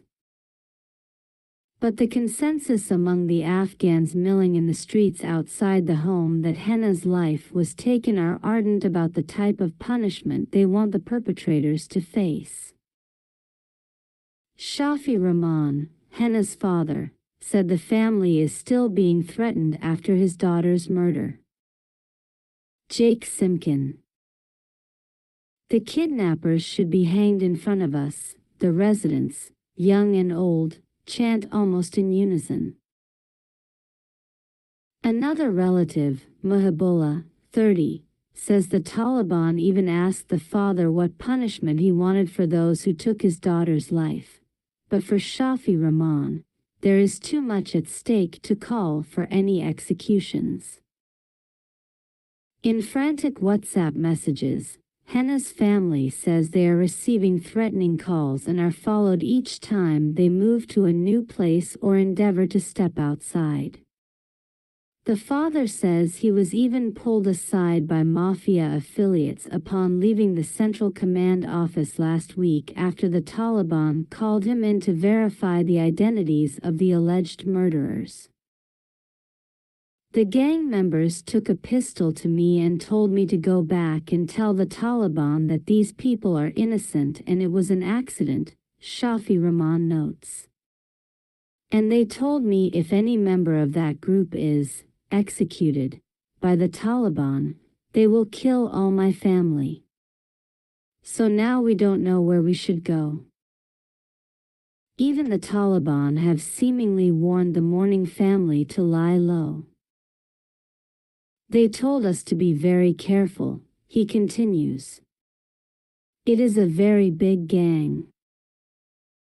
According to the family's documentation, their special immigrant visa applications to leave the beleaguered country were submitted on August 28.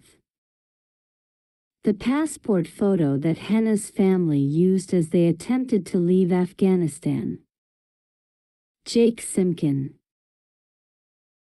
In an open letter to the international community, the uncle of Henna by marriage, U.S. green card holder Obaidullah Ibrahimi, chairman and CEO of Obaidullah Ibrahimi International Groups, which has assisted the American war effort since 2006, has launched a desperate appeal for help. I run a charity organization, OB Aid, funding over 2,000 underprivileged children's education, mostly girls, in rural areas and helping some 200 poor families. We have worked and delivered numerous U.S. Army and international forces projects in the most dangerous places in Afghanistan, he writes. Now, as the Taliban has overtaken Afghanistan, there is an imminent threat and great danger against my family members, who were part of our company and worked on the numerous U.S. and international funded projects in Afghanistan. According to Obaidullah, the kidnappers who killed his niece are linked to 26 other child murders, as the Taliban told the family. At this time, my family is threatened by the kidnappers not to testify to the Taliban regime, as if they testify, the Taliban will hang the ones they have caught, and are also under immense pressure not to get recognized by the Taliban for their history of work with the U.S. Army, international forces, and the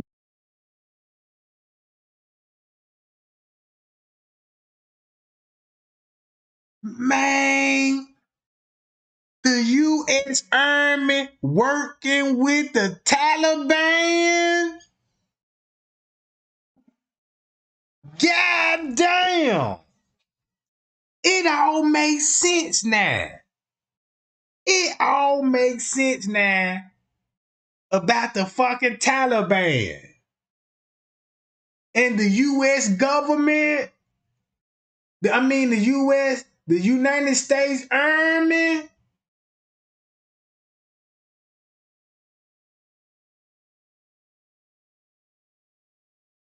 And I know who was in control of the U.S. Army when they first mentioned the Taliban to the United States.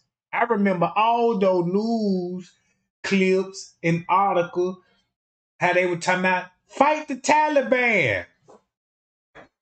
Remember when I showed y'all Hillary Clinton formed ISIS? Once she formed it, she gonna make it look like that she fighting against ISIS, what she really ain't. She really working with ISIS and funding ISIS. And goddamn it, the president was funding the Taliban, and they sent the United States Army over there and made us thinking that like the Army's over there fighting the Taliban and it's the war. They had us believe they were going to war with the Taliban, but the whole time they working with the Taliban. And this shit documented. Previous Afghan government and their relation to me, he continues. My family members and most of my employees are SIV eligible applicants, who have all the necessary supporting documents. Thus, they are at extreme risk from the Taliban, a ring of human traffickers, and other insurgents. I once again humbly urge and request the U.S. government, other governments, and all the humanitarian agencies and organizations to help and evacuate my family and staff at the earliest possible, please. Henna's father said her mother, Zora, is distraught and doesn't sleep since their daughter's death. Jake Simkin. Henna's relatives are left to mourn while also fearing for their lives. The girl's mother, Zora, doesn't sleep following Henna's death, says her father, Shafi Rahman. She cries sometimes and thinks our daughter is still there, he said. Henna was the oldest of 4 children. She had a brother, Firdaus, 7, sister, Zohal, 4, and the youngest brother, Yehya, born only 3 months ago. Zohal tells me sorrowfully that she knows her big sister has gone away and is never coming back.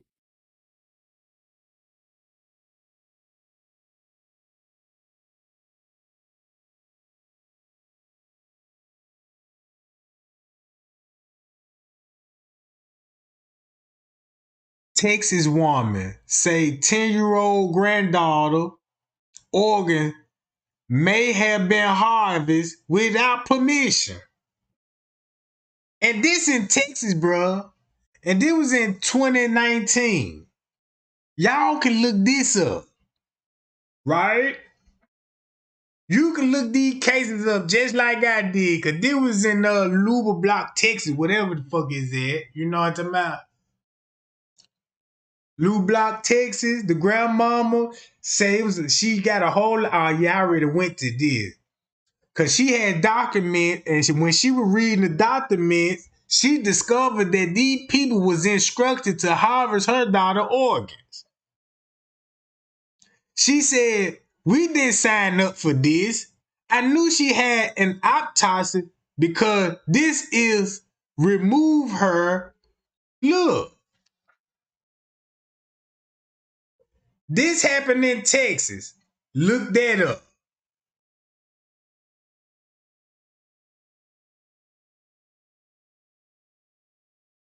This where I left off at. Oh no, I had finished this part. This the part I was at. Cause remember ISIS, right here on this website. Come on, gang. All this shit connected. It's a big ass, man. This ain't nothing new to these folks. You know what I'm talking about? So check this out. Year. The existence of a flourishing underground organ trade in a country ruled by authoritarian decree rather than written law should not exactly come as a shock. Because the rules and decisions are made by the powerful and for the powerful, the average citizen has little incentive to respect the law. When it comes to health care, where the government has done little to provide a safety net for its citizens, they have all the more reason to take matters into their own hands. The New York. Now look, don't that sound like, what that just sound like? They taking matters into their own hands when it come to this type of shit.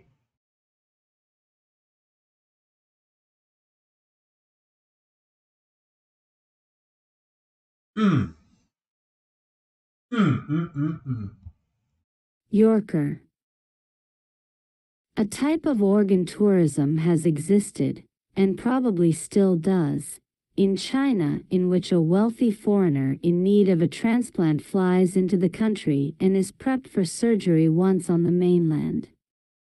Meanwhile, an impoverished Chinese citizen volunteers to give up an organ in order to pay off debts, or a political prisoner is executed by the state so his organ can be harvested. Chinese doctors. Now look up how many people that died in the prison system, right? And I got the answer to this shit. I want y'all to see this shit for yourself. It gonna take 5 minutes. Look how many people that was in the prison system that had surgery and died, and the family, when they contacted the family and told the family, and when they got their loved one body back, they didn't have all the organs with the body. This is a common practice in the prison system. This is a common practice that this shit started with body snatchers kidnapping people out neighborhoods. Then you got doctors robbing people out their organs. Then you got funeral homes stealing organs. Then this shit is in the prison system too. And then this shit is highly linked to masonry when it comes to children hospital. Look at all those children that's in the hospital with kidney diseases. What they call those hospitals, y'all, with all the kids in? What they be calling? What they call? What's the number one kids hospital? Uh.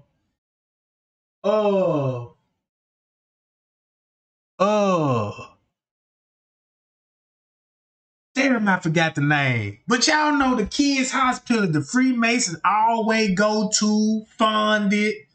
And it be those kids with leukemia, they bald head, and they be sick, right?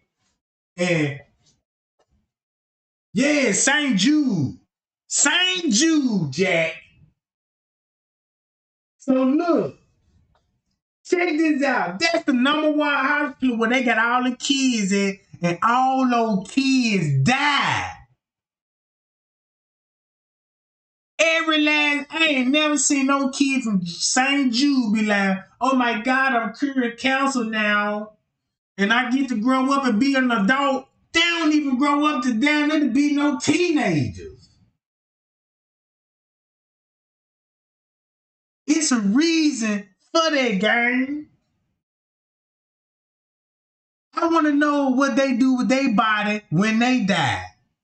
Because I'm quite sure they going to tell the family like, yeah, make it sound real, real good and say some shit like this here. Oh, man. She passed away. And we got to pull the plug. So would you want to pull the plug? And if you do, can we have an organ so we can do further research in the future so we can help save other lives? You know what I'm talking about?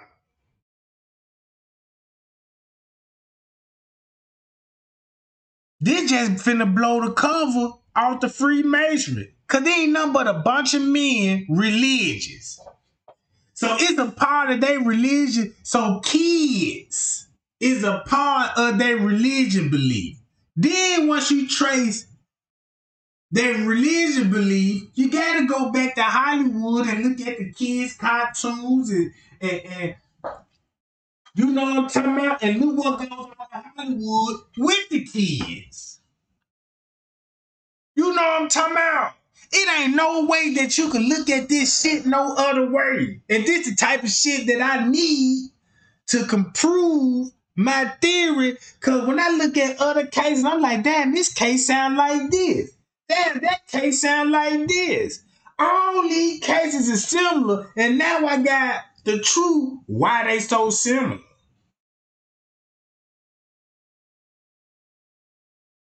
Man, that's cold-blooded. To me, St. Jude is a fraud. And they using that as a cover-up for organ harvesting. It ain't no telling why they fund, why even the Masons put so much money into that instead of homeless people, drug addiction, you know what I'm talking about, to struggling families. None of that shit. Strictly about the kids. That could be one of the main secrets. Because when I was looking at some of their symbols represent kids. Kids. And I was looking at those symbols, I'm like, oh shit.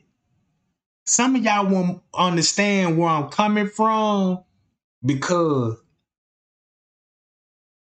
just put it like this. If you never have a thought the process to be successful, it would never cross your mind. If you never had a thought process about crack, you would have less knowledge about crack because you're not interested in it. So you didn't bother to look no evidence up about crack. So you will be in the dark and on this shit, right? But only a crackhead would know, right? This what all this looked like to me.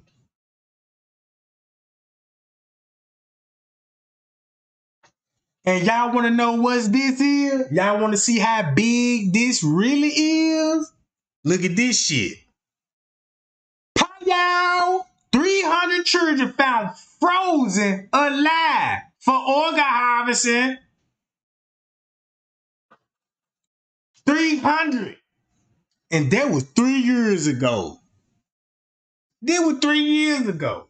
Maybe if the news would put effort, if our news in the United States, if they get this shit more airtime, right? Instead of giving us video of our own people shooting they own people, posting dumbass videos up about, yeah, fuck the ops. Oh yeah, you know, that's gang shit, you know what I'm saying? They got everybody on some more shit. You know what I'm talking about? They got us so focused in with celebrity news, celebrity gospel, viral video, boyfriend killed girlfriend, best friend set best friend up. You know what I'm talking about? They give that shit so much airplay. And then real news. This is real news. Because this is affecting our generation, Jack. You see what I'm saying? So that TV citizen, the news media outlet got us. All we think about what rapper got beef with now? What celebrity is fucking who? Know what I'm talking about? What Snoop, how he killed Lil Ray Ray? That's news to us. And this dumb shit. Cause this the real news of what goes on in the world. What God be trying to tell us in the Bible. Cause in the Bible, when I read it, when the Bible is so real, when I read the Bible, what God say what will go on in the world, because the Bible clearly said it's going to be a time that you're going to have to watch friends and family. The young generation go against the old generation, meaning that the young men ain't going to have no respect for the older men. The younger women ain't going to have respect for the older women. So that's why the news, Hollywood, like child star actors. Every rapper is up under the age of 20. Young people. Anything with Hollywood dealing with young people, when they show their image, it's always stereotype. You see what I'm saying? They never feed us no kind of education or nothing when it comes to the news. Everything is gruesome. And the Bible clearly showed and opened my eyes and told me what to look for in the world. And I got the whole world in the palm of my hand. And this is a cell phone. So everything what the Bible explained to me, I can look it up and watch news live as it happened that the Bible predicted thousands and thousands of years ago. You see what I'm saying? That's why God say, look, thou shalt not, bear false witnesses. Look how many people that were wrong convicted right in front of our eyes that the government plant evidence on and bear false witness against the accuser so the public will, come on, gang. You can't tell me God ain't real and that book was inspired by God-fearing men. Know what I'm talking about? That's why I say, man, God real, Jack. Everything, cause look, I might don't sound like a news anchor. You know what I'm talking about? I might don't even use properly vocabulary words. You know what I'm talking about? But goddamn it, Moses had the same fucking problem I got. Cause they were like, who is this motherfucker? This nigga sound country as fuck. And how the fuck, you know what I'm saying? Then Moses like, man, look, Lord, how can I break the news to my people and show them what's really going on in the world? I can't talk like no news anchor. He told Moses, you don't need to. Just tell him what I said. You know what I'm talking about? Just tell him that the Father said this. And that's all he had to say. You know what I'm talking about? Man, I take this shit serious, Jack, because this made me a firm believer in the Bible and in the Word. That's why they didn't want us to read the Bible in the first place. That's why they didn't want us to even study the Bible. They said, no, it's against the law for a black man to read. And if he get caught reading, find out some kind of knowledge that he's smart, you got to kill him. You know what I'm talking about? Watch this, gang. Check this out. 300 kids, organ harvest. And keep this in mind, all this shit been going on before this World Trade Center, how black people came into America on boats, allegedly. You know what I'm talking about? This shit was going on way before Jesus. This shit was going on when King Solomon was building the temple. Y'all finna realize that, goddamn it, that in the Bible, people were killing other people. You know what I'm talking about?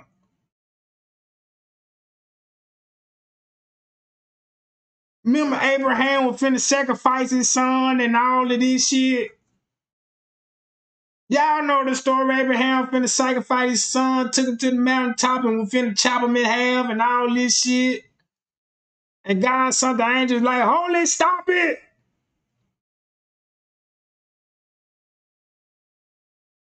Get a goat.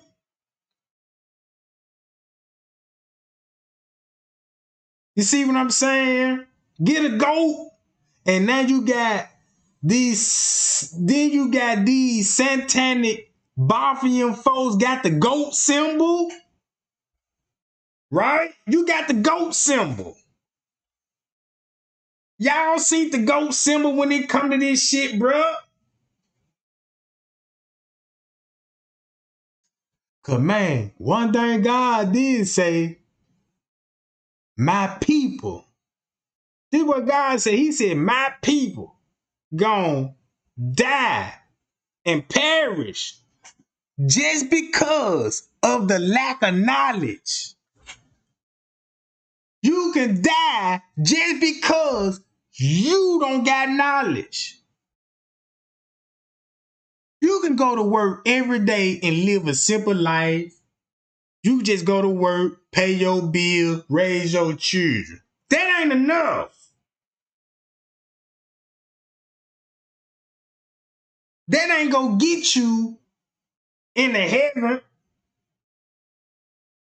All because you don't work for 30 years, retired, and you live the best life. That don't mean nothing. Because you ain't even got the proper knowledge, you know what I'm talking about, what God wants you to learn about the world. That's why he said, the world do not love you. You know what I'm talking about? The world don't love you. Look what the world doing to you. You know what I'm talking about? Look what's going on in the world. So that's why God said, do not love nothing in the world because the world don't love you. But we love their movies. We love the mob movies. We love all the lies and the criticism they giving us when it comes to murders and all this old shit. They even lied about the education when they had us in school teaching us all this dumb shit. Come on, gang. That's why I be yelling sometimes, cause you know what I'm talking about. Cause I wish I could just snap my finger and everybody can be righteous. You know what I'm talking about. I wish I could just snap my finger and be like, Lord, I want the whole world to be righteous. Boom, and it can happen. It don't happen like that, cause people don't have no interest in that. The phone is so satanic, you can't even drop your phone out your hand. Your phone was designed for you to look down and not up. You know what I'm talking about?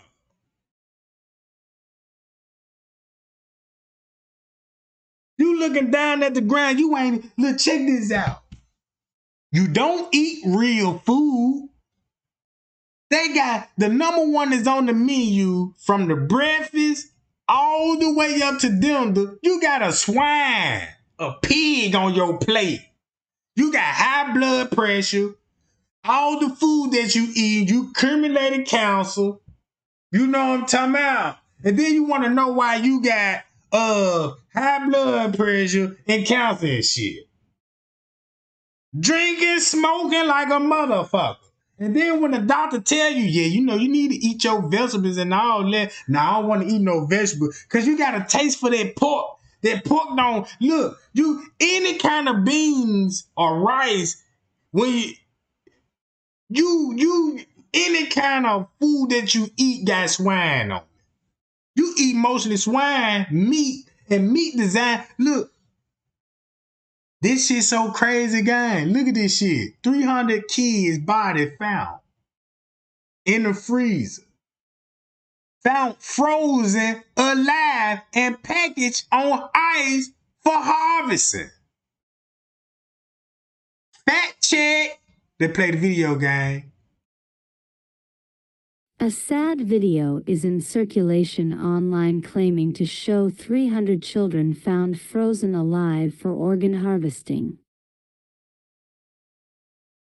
Did they just say they got a video of this shit? So when that man from Afghanistan say the mafia got movies on the black market called the snuff film, recording these shit and making movies about this shit, bro. They making movies about this shit. Now one of us ain't even see the movie. We don't look. It's a million of people don't even know this type of movie even existed.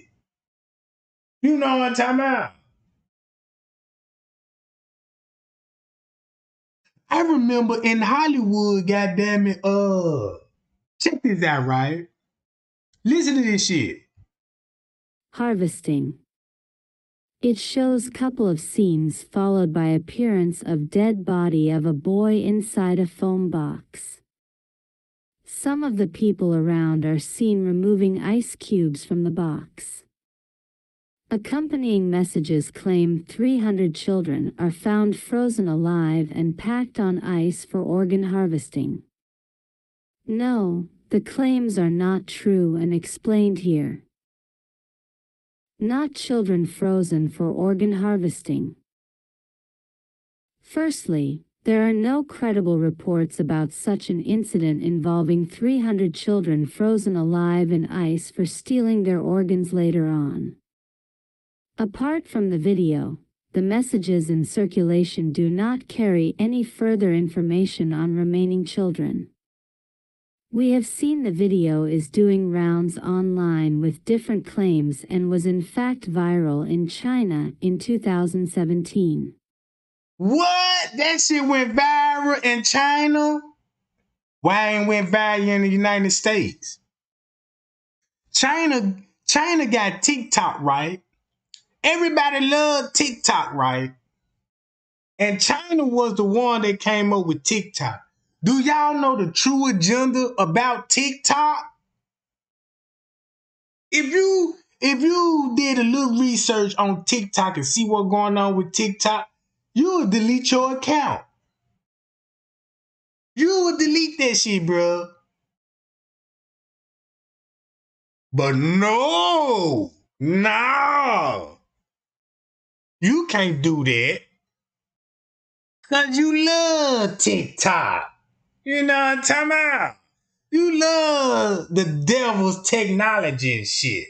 You is not finna delete your social media, no matter what God said about all this evilness and all this shit. Cause that's why old folks back in the day used to say TV ain't nothing but the devil.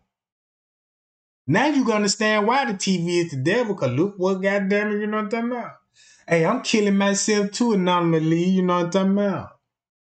Cause everything I'm saying, I need to practice what I preach. I got my trigger feeding. Look, check this out. I got that phone in the hand and it asks me, do you want to delete your your Instagram? And I got doubts. I'm like, oh shit, should I hit it or what? So let me look out right quick and you see what I'm saying?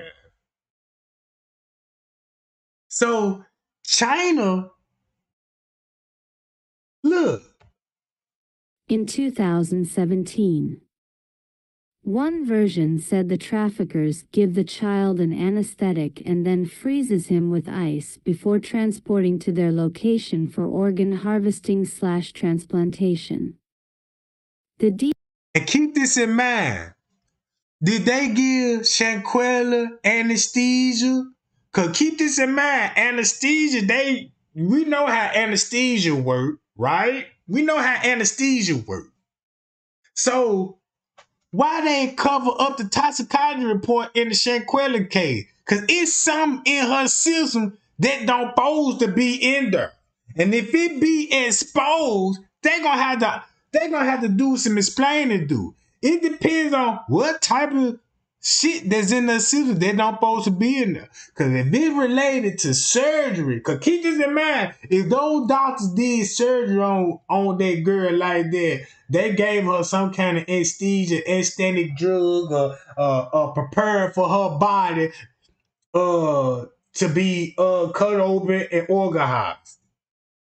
If that's the case, no time out.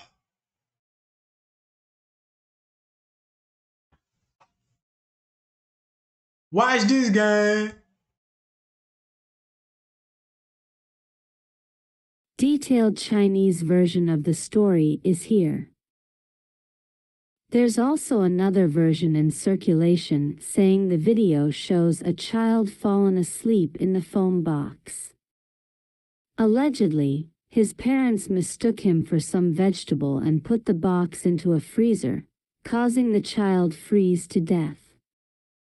Again, if this version is true, there would be media reports on the unusual incident. Videos from different contexts. The video in question is a combination of at least 2 different scenes. The boy in the foam box was not anesthetized by traffickers or frozen to death. Back in 2017, when these allegations of organ harvesting from children went viral, a reporter contacted the police in Taojiang County, Yiyang, Hunan Province of China. The fact of the matter is, the little boy died of accidental drowning in Guangzhou City of China. Since it was summertime with high temperature, the family members of the boy put the body into a foam box with ice cubes and took it home to Taojiang for burial. So, what you see in later part of the video is the little boy's family grieving over his sudden, unfortunate death. Note, the incident took place before July 2017. Y'all see all that shit going on? So you got different kind of narrative going on about this shit. What family? I don't know how they do burials in China and shit. Cause cause it's something ain't right about this shit. This shit went viral. If this shit went viral, that means the people that made the video went viral, knew this was a case, could have been organ harvest and all this shit. And you got millions of people believing in this shit. So why would the reporter would try to explain any motherfucking thing? A reporter. Then they say accidental drowning of a little boy, and then they gonna use because of the temperature. It was summertime, and so they just put the body on ice and prepare for burial. But come on, gang. That shit don't even sound right. July 2017. Unfortunate, accidental drowning death of the little boy in Guangzhou City of China. Coming to the first part of. So why the boy didn't go to the hospital and all of these old shit? Why would they? It sound like the baby drowned and they rescued the baby, put it on ice, and they gonna do their own burial shit. This baby ain't been to the hospital, no medical examiner office. It's just speculation that this baby drowned. This baby could have been murdered for that reason. You see what I'm saying? Payow. Payow. Look at this gang.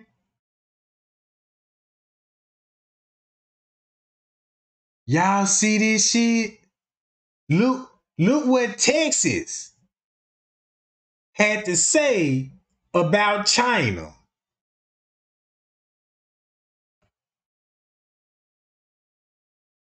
Minghui.org, Texas Governor Greg Abbott signed on June 7, 2021, a state resolution condemning the atrocities of forced organ harvesting from Falun Gong practitioners and other prisoners of conscience in China. The resolution noted that since the Chinese Communist Party launched the nationwide persecution campaign designed to eradicate the spiritual discipline Falun Gong in July 1999, its practitioners have been the primary victims. Oh, look, watch this game. I'm finna put y'all on some game. What you said about that girl in Mexico, she was still alive and she woke up in her casket? I seen that. Have you ever seen The Serpent of a Rainbow movie? that it was a dude they buried alive and he woke up and got out the grave and shit. That was based on a true movie about Haiti. The movie called Rainbow Serpent. Then there was another case over there in the foreign land. I don't know if it was somewhere like in Pakistan or somewhere by Africa. The same thing happened. Somebody died and they came back to life. This is what I found out about it. It's like the people, they kidnap the people, right? And contact the family and say these people is dead. What they really did to the person they kidnapped is gave them some kind of drug, put them in a deep ass coma. No heartbeat, no pulse, none of this shit. But they still alive. And the drug will have them like in a coma state for like a couple of days, 3 days. There's just enough time for them, the family, get ready for the burial, and they gonna bury the person in the grave. And once the funeral home over with, they come back to the grave, dig the body up, and bring the person out the coma state and do surgery on her and perform organ harvesting and shit and surgeries and shit. And they show you that in the movie, it's the Serpent of a Rainbow. So I was like, oh, because everybody was on the hunt for that magic potion they wanted the drug that can do that. So they were getting their hands on drugs and they got caught doing it. Because people started waking up out their grave. You know what I'm talking about? Look into that shit, bro. It's a drug. It come from a poisonous plant. I forgot what the plant name. You could just say you could be at a nightclub and you can ingest that person. Soon when they ingest it, they finna fall into a deep sleep. They breathing finna be so shallow you wouldn't even know they'll be breathing. But in the Serpent of the Rainbow movie, the dude end up waking up. You know what I'm talking about? And escape. He escaped out the grave. And he started living in the grave because he remembered what happened to him. So he was scared as fuck. You know what I'm talking about? And the people, and matter of fact, this shit was documented on the news. It was a real event. He stayed in the graveyard for like 20-some years because the family used to go to his graveyard site.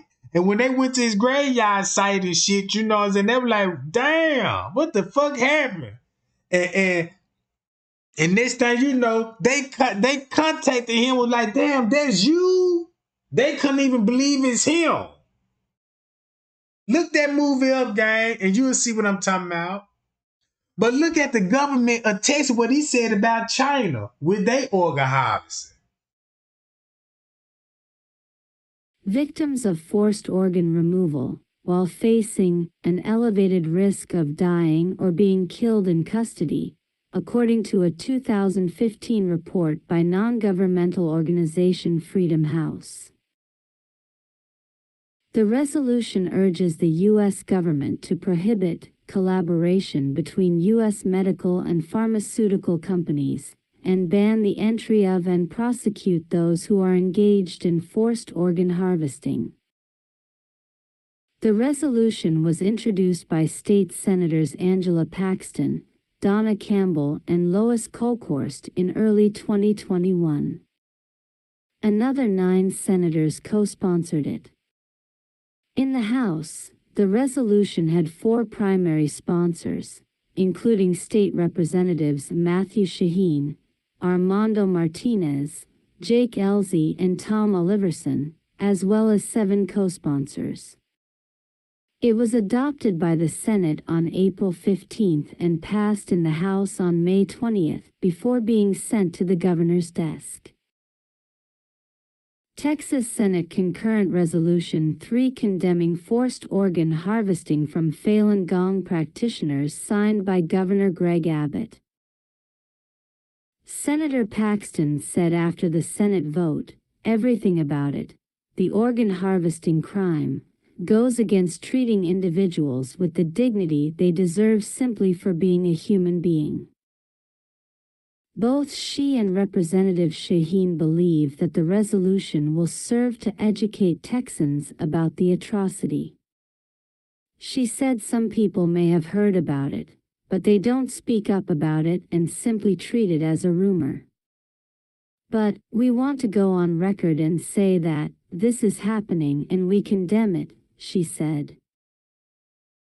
Representative Shaheen said that this resolution sent a strong message on behalf of 29 million Texans in the strongest language possible to condemn the atrocity.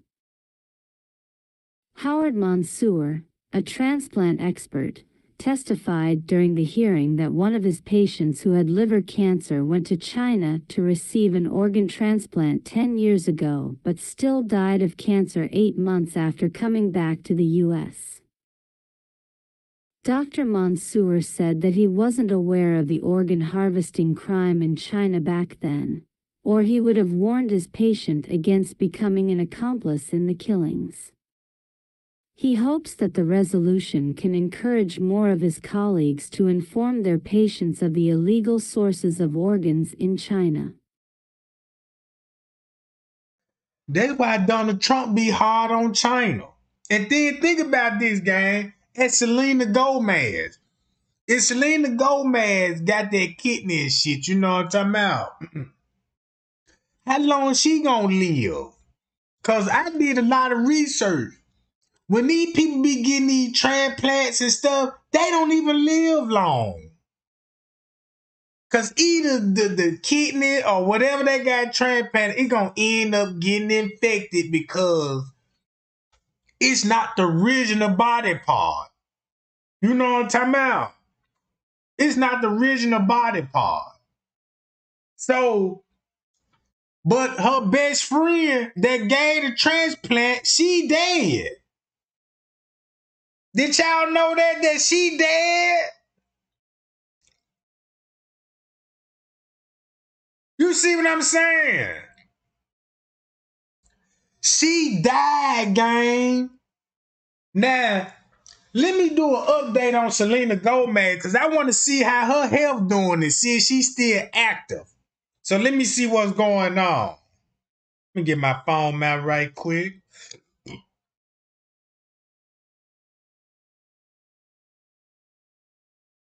Selena Gomez update.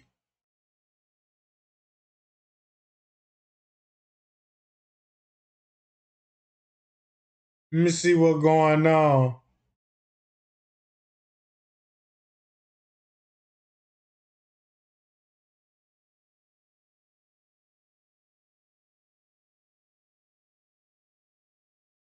Selena Gomez news, and I need some updates. Selena Gomez new photos. It's like she doing good so far.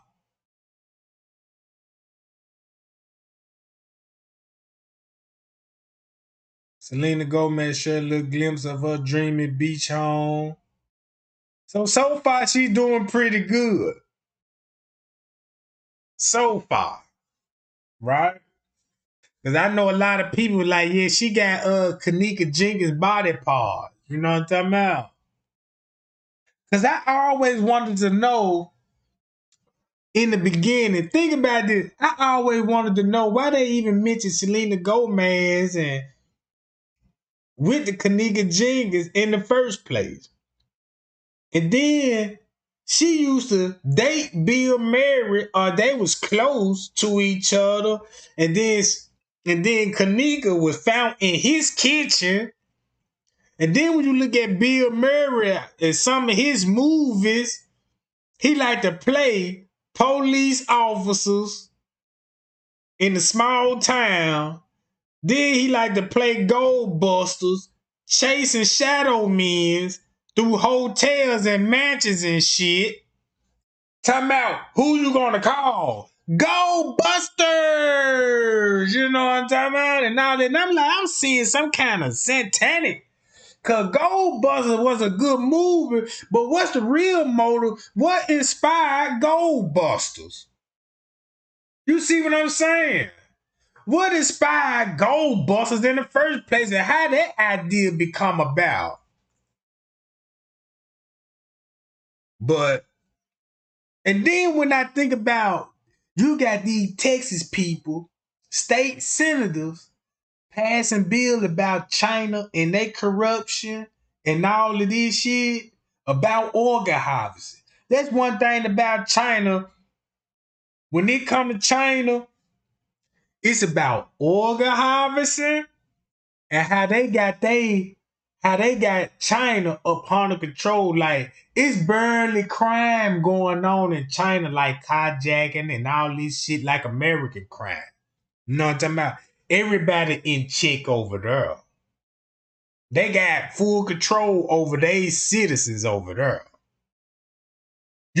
They said in China, you can drop your phone and lose your phone. Somebody finna pick your phone up and contact you and give you back your shit, bro.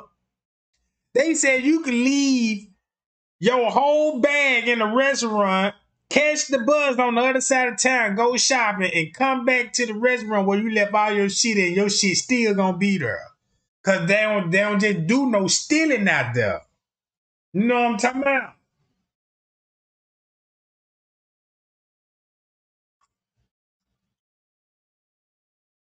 China.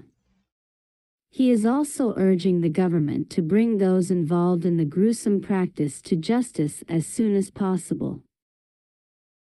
Senator Campbell agreed, no nation should turn a blind eye to the atrocity. Hopefully, this resolution will say to the medical community, tell your patients this is wrong. Because I think patients unknowingly become a partner with the murdering. Look, Bill Murray probably showed up at that funeral.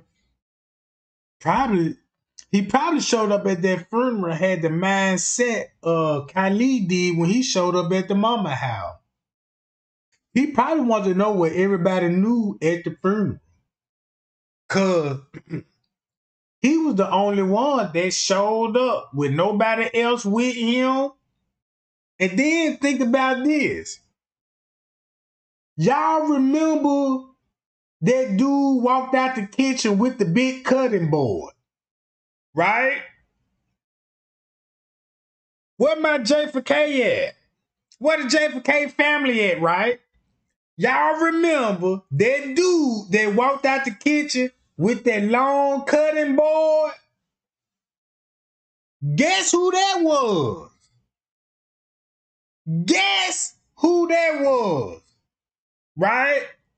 And he was walking out the kitchen round 4 something in the morning. And the lawyer said it was a chef in there preparing food. Guess who that was? Bill Murray brother.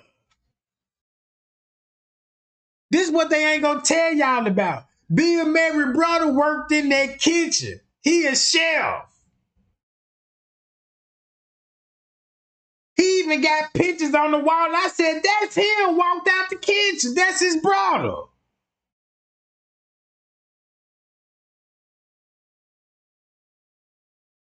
So when Shamaya walked and T.Y. and them, when they stopped at that restaurant and everybody like, who they were talking to?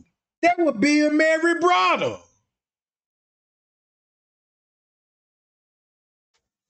That's of the cover up because they didn't want to tell nobody that. That's why they said the person that was walking in the kitchen, they couldn't tell he was an unidentified employee, meaning that they didn't know what position he worked because he didn't have his chef uniform on. They just knew he was employed. They're just like, if I show up at work and I ain't got no uniform on and they just let me, and then think about it. He didn't have no uniform on, so he gonna be unidentified as an employee. They gonna be like, yeah, he's an employee, but we don't know what's his occupation is. Just say like you had the people cleaning his kitchen and didn't have no uniforms on, no name tags, nothing. right? And that one suspicion to y'all like, damn, these folk working in the hotel with no name, and then they cleaning up at 3 something in the morning. You know what I'm talking about? So that means if they didn't have no uniforms on, they cleaning up in street clothes. Cleaning up in street clothes, that means they either hire these people to a third party company or these personal workers, they let work in that motherfucker for some kind of special reasons and shit. Know what I'm talking about? So look at all these similarities when it comes to the Kaniga Jigga case, Shanquella case. So since we went over all this organ harvesting, right? When it come to organ harvesting, when it come to organ harvesting about these doctors, they all surgeons and nothing else. These ain't no pediatrician doctors, no foot doctors, no head doctors, none of this shit. They all surgeons. So why would a surgeon would be at a funeral home with Shanquella and lie talking about they forensic doctors and all this shit, bruh? Come on.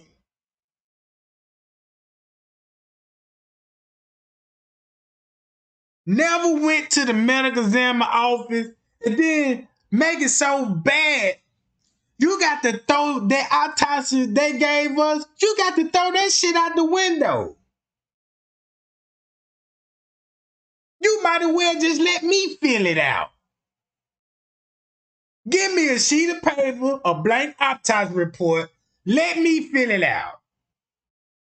And see how many people I convince this a real autopsy. Ain't nobody finna believe me. You know what I'm talking about? I'm always like, man, try to get that shit on out here, bro. You know what I'm talking about? I'm like, yeah, okay, you know what I'm talking about. So why accept it from them? You know what I'm talking about? Well, why would accept that shit, bro? The reason why they had to list the injuries. Watch how this makes sense, gang. If this the case that the funeral home took organs, right? Shanquella died on the 29th, October the 29th, right? Why they did an autopsy on her on the 4th? That's 3-4 days later. So what they were doing with the body for 2 and 3 days before they did the autopsy report?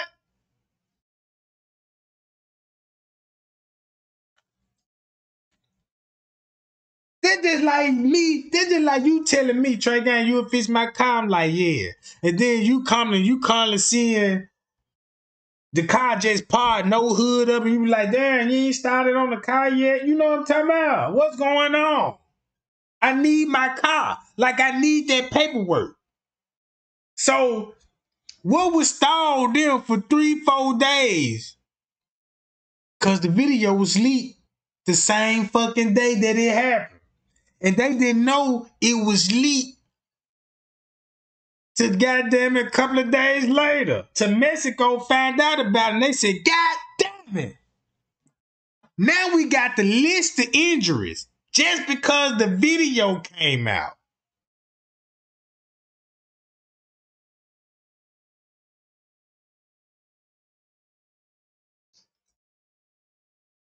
See what I'm saying? So you ain't got no choice but to release the injury. And when it comes to the paperwork, that little box, was it was a violent death or accident? Yes. Yes to what? They intentionally left all the boxes unchecked. Cause on the autopsy report, once y'all look at it, the autopsy asked this question. Was the aggressor there at the scene with the victim? They ain't even answer that part. They left that part blank. And then watch this.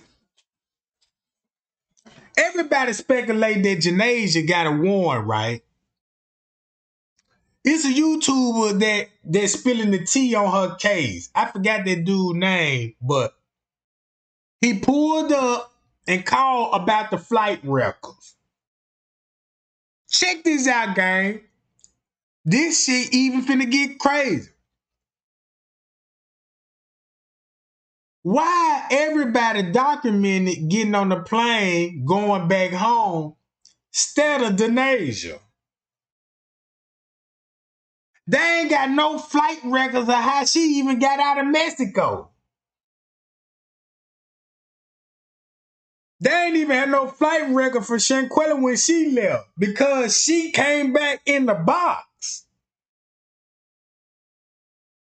So that means what would Denasia and how she get back to the United States if she didn't took an airplane?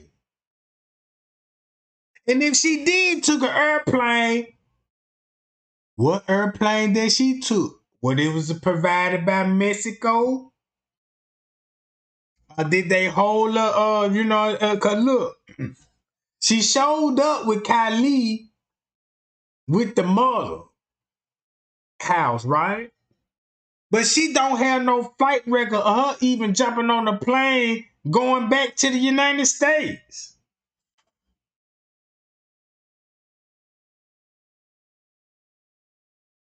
And then look, Shanquella, check this out. Shanquella was the first one in Mexico. Everybody showed up after her. Shanquella will be getting at the hotel. What he said about she'll be getting there about 12. She would have got settled down in Mexico probably about 1 o'clock, 2 o'clock, something like that. So it would make sense that she'll get there, get the master suite, gotta set up her little clothes there, and then Denasia coming there like, girl, I know you tripping. What?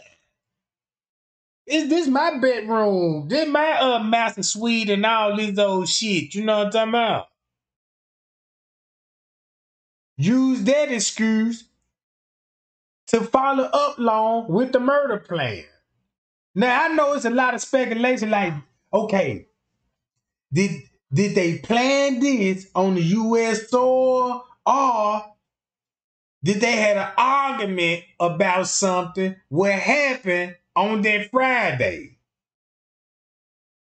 That's the part we don't even know, right? Cause the dad, cause if just say like I'm playing real close to this attention, and I honestly believe they planted this shit on United soil just because it wasn't no signs of argument when Shanquella was asleep and Kylie filming her. It wasn't no signs that nobody was was arguing, was into it, right? So why would he say they got our first dead body? Because Shanquella was still talking to Denasia and Donovan Winterville and having a good time with them. You see what I'm saying?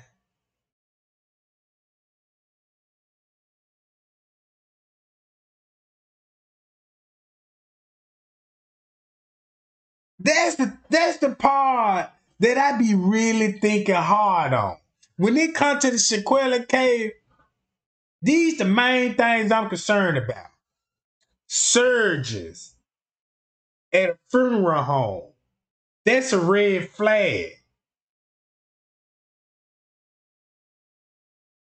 Only mortuary science people are there. Right?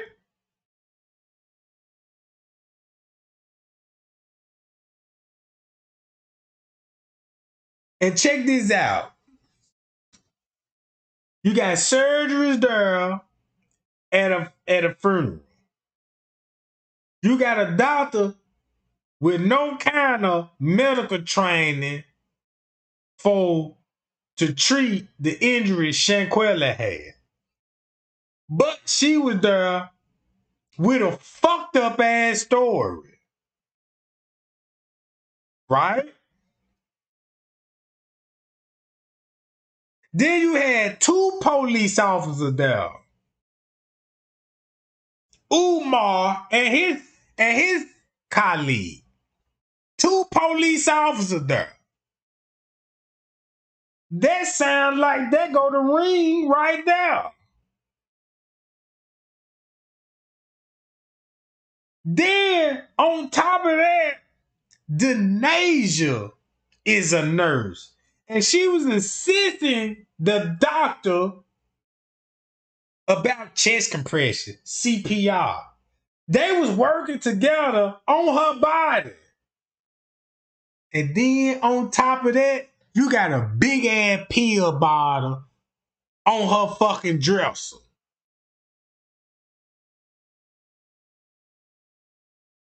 What if that a pill that could stimulate her body for surgery? Or what if that was a pill to keep her to knock her out? What if it was some kind of antibiotics? Cause we barely know about these type of drugs. But you got Denasia and at least Hyatt. If they really wanted to, they could have saved Shanquella. They went to school for it. They knew exactly to do. Because if they would have did their training, even if they were fighting and if it was an accident that caused her death, they still could have saved her. With a broken neck and a broken spine. Those injuries is survivable. So what they did, they staged the fucking crime scene. Then all of them covering for each other. So why not look at this the case if it's organ harvesting? If it is, it explains the autopsy. If it's about organ harvesting, gang, look what it just exposed. The surgeries, the crooked nurse, and her wicked ass nurse's friends. Beat her up. Cause if you a nurse and you want to kill somebody, especially female, and the way you're gonna have to do it, snap the neck. So that could have been the intention, right, gang? Maybe that blow was intentionally. For them to do that, get the nurse on the scene, the nurse calling surgeries on standby, right? Then you got the police there with no backup, didn't call on the radio, squad cars, calling out squad cars, you know what I'm talking about? Come to the scene, murder scene, you know what I'm talking about? None of that, right? So it was exposed what really happened that night. Instead of trying to look at it, they was fighting about something and nobody don't even know what the fight was about. Most murder cases, you will know the motive. Yeah, he crossed me and I killed him. We'll have some kind of story. What would the fight be about? Or why would they murder each other? And it won't even be no big ass conspiracy about it. Like nobody don't know why they set up Kanika Jenkins. But in that case, it looked like sexual assault gone wrong because she hanging with prostitute ass friends. For an example, all Kanika friends, majority of them is prostitutes. So it would make sense lure her to the hotel so you could traffic her. Now you got a motive: human trafficking, prostitution, right? Think about it as a doctor. Organ harvesting. You got a nurse committed murder, and this nurse called another nurse. And this nurse showed up, helped the Cabo 6, came up with a story, demanded the money. Come on, gang. Do I need to keep going with this shit? And now it would sound like organ. I honestly believe, right? If they take this shit like back in the old days, anybody commit a crime, whatever state they come from, and they hang a motherfucker in front of the crowd and shit. I believe look, I believe just like that man said in Pakistan and all this, yeah, the public get to choose how that person gonna die, by the firing squad or by hanging, and the people could actually witness this shit.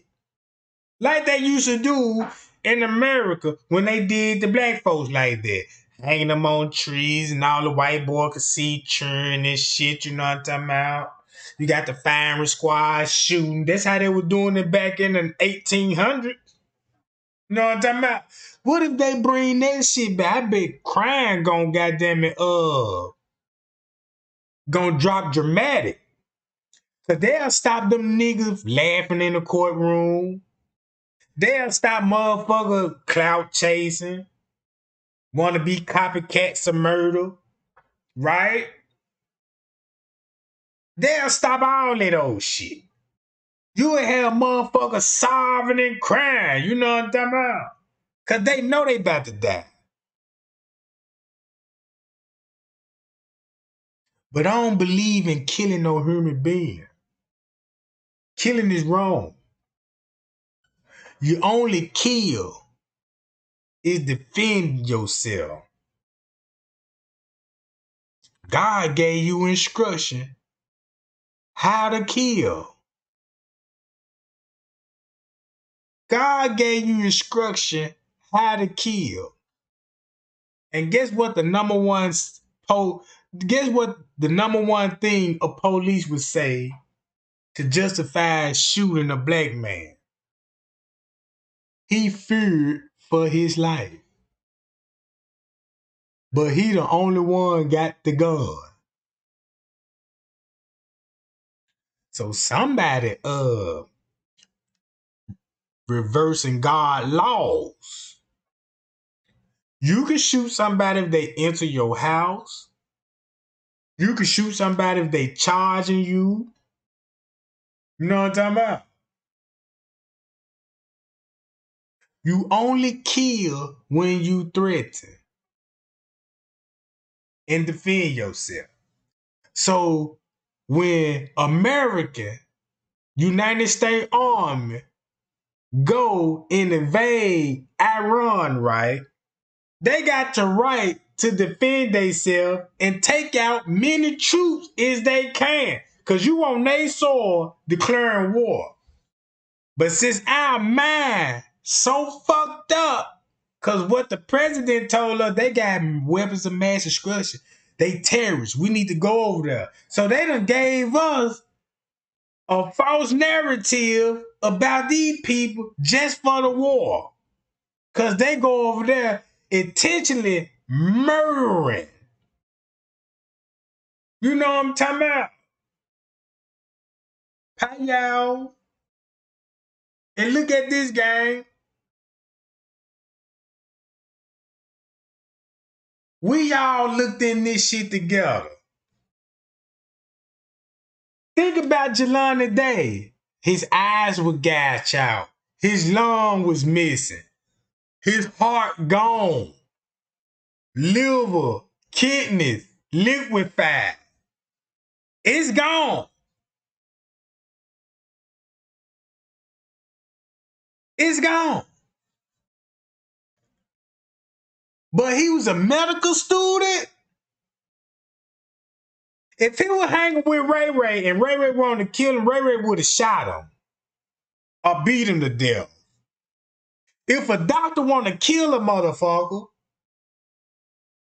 he gonna kill him like if a doctor gonna kill somebody, they gonna use their training to kill a motherfucker. If you got Snoop live by the gun, he gonna work by the gun. And if you got a rapist out here on the loose, he gonna strangle his victims, right? If you got a thief out here, a lot of shit finna get stolen. Most of the time, when the people steal, they steal it. They don't kill. That's what they do. They steal, they don't kill. A killer kills. You know what I'm talking about? Oh yeah, I'm finna get off this junk. Y'all, cause some people finna go live and stuff, and I got to keep up, cause there's supposed to be 2 YouTubers going live and spilling the tea on Shanquella case. You know what I'm talking about? Cause that dude, he linked up with he mutual friend with some of the people at Cabo and stuff. So I'm very interested you know what I'm talking about? Cause he putting in work for real. And his shit making a lot of sense. And that's what we all need to do, gang. Cause I like his style. You know what I'm talking about? Cause he defending the family, right? And he's stopping other motherfuckers coming up with these dumbass narratives just for clout, fame, and money, Jack. You see what I'm talking about? That's what I like about dude. Cause it will frustrate me, man, when I'm scrolling down and I see Shanquella and I see those YouTubers, yeah, the mama on drugs. Yeah, Shanquella showed up at her own funeral. And all that old shit.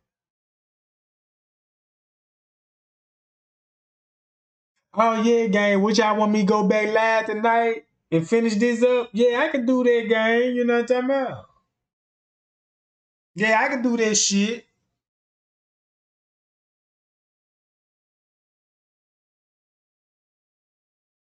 But all I'm saying, gang, this is all I'm saying, right? And I just want everybody to have this kind of mindset.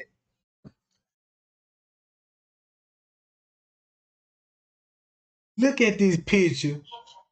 Think about Jelani Day when his organ come up missing. Think about all the people organ that came up missing. They couldn't even tell you what happened to the body parts. Right? Think about that. Think about Kanika's situation. Think about Shanquella's situation. Just look at the facts that we got. Look into the surgery, the funeral home, the police, and the nurse. That's why the federal investigators got them upon investigation. We thinking that a cover up, and it's true, but I honestly believe the feds know what the cover up is about. Cause it's too much similar. What the doctors did, I don't know if the Cabo will have part of this shit. I don't know. But to figure that out, you got to figure out why those surgeons and that nurse were there. It's the reason why Cabo sticking to their story with the nurse and the funeral home. It's a reason why you got these people tight-lipped and sticking to this outrageous ass story that done changed 3 and 4 times. Hi y'all.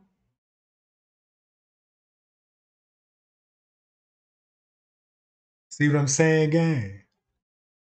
But yeah. But y'all like the video. thumb your boy up, gang. You know what I'm talking about? Because I just want to bring awareness to what's really going on in the world. These the news that we need to be interested in. I don't give a fuck about no goddamn Tory Lane and no Megan Stallion, what the fuck they got going on. This shit ain't important. You know what I'm talking about? They just show me that goddamn it, shit, everybody ain't meant for everybody. We just in a abusive ass, dangerous ass relationship. Whoop-de-doo.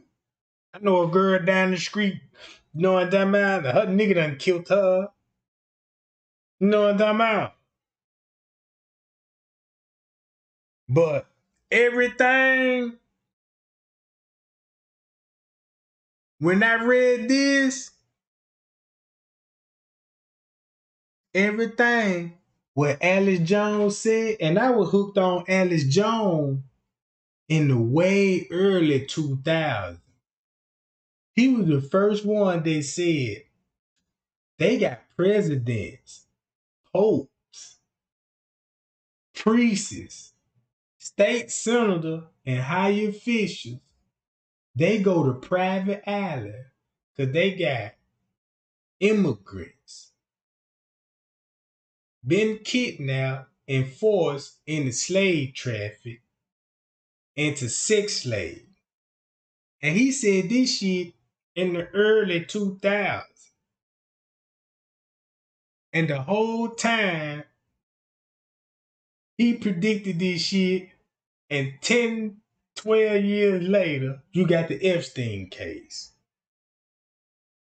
with presidents, prince, and kings at a crook house. You know what I'm talking about? Something to look into, gang. Hi, y'all. Appreciate the cash app too, y'all. You know what I'm talking about? Hi, y'all. Appreciate that. So yeah, I'm gonna go and get on up out of here, gang. Make a store run and wait on, you know what I'm talking about, till these people go live. Cause I'm gonna sit back and watch just like y'all live. And sip some of that tea. You did what I'm talking about. And we'll be back.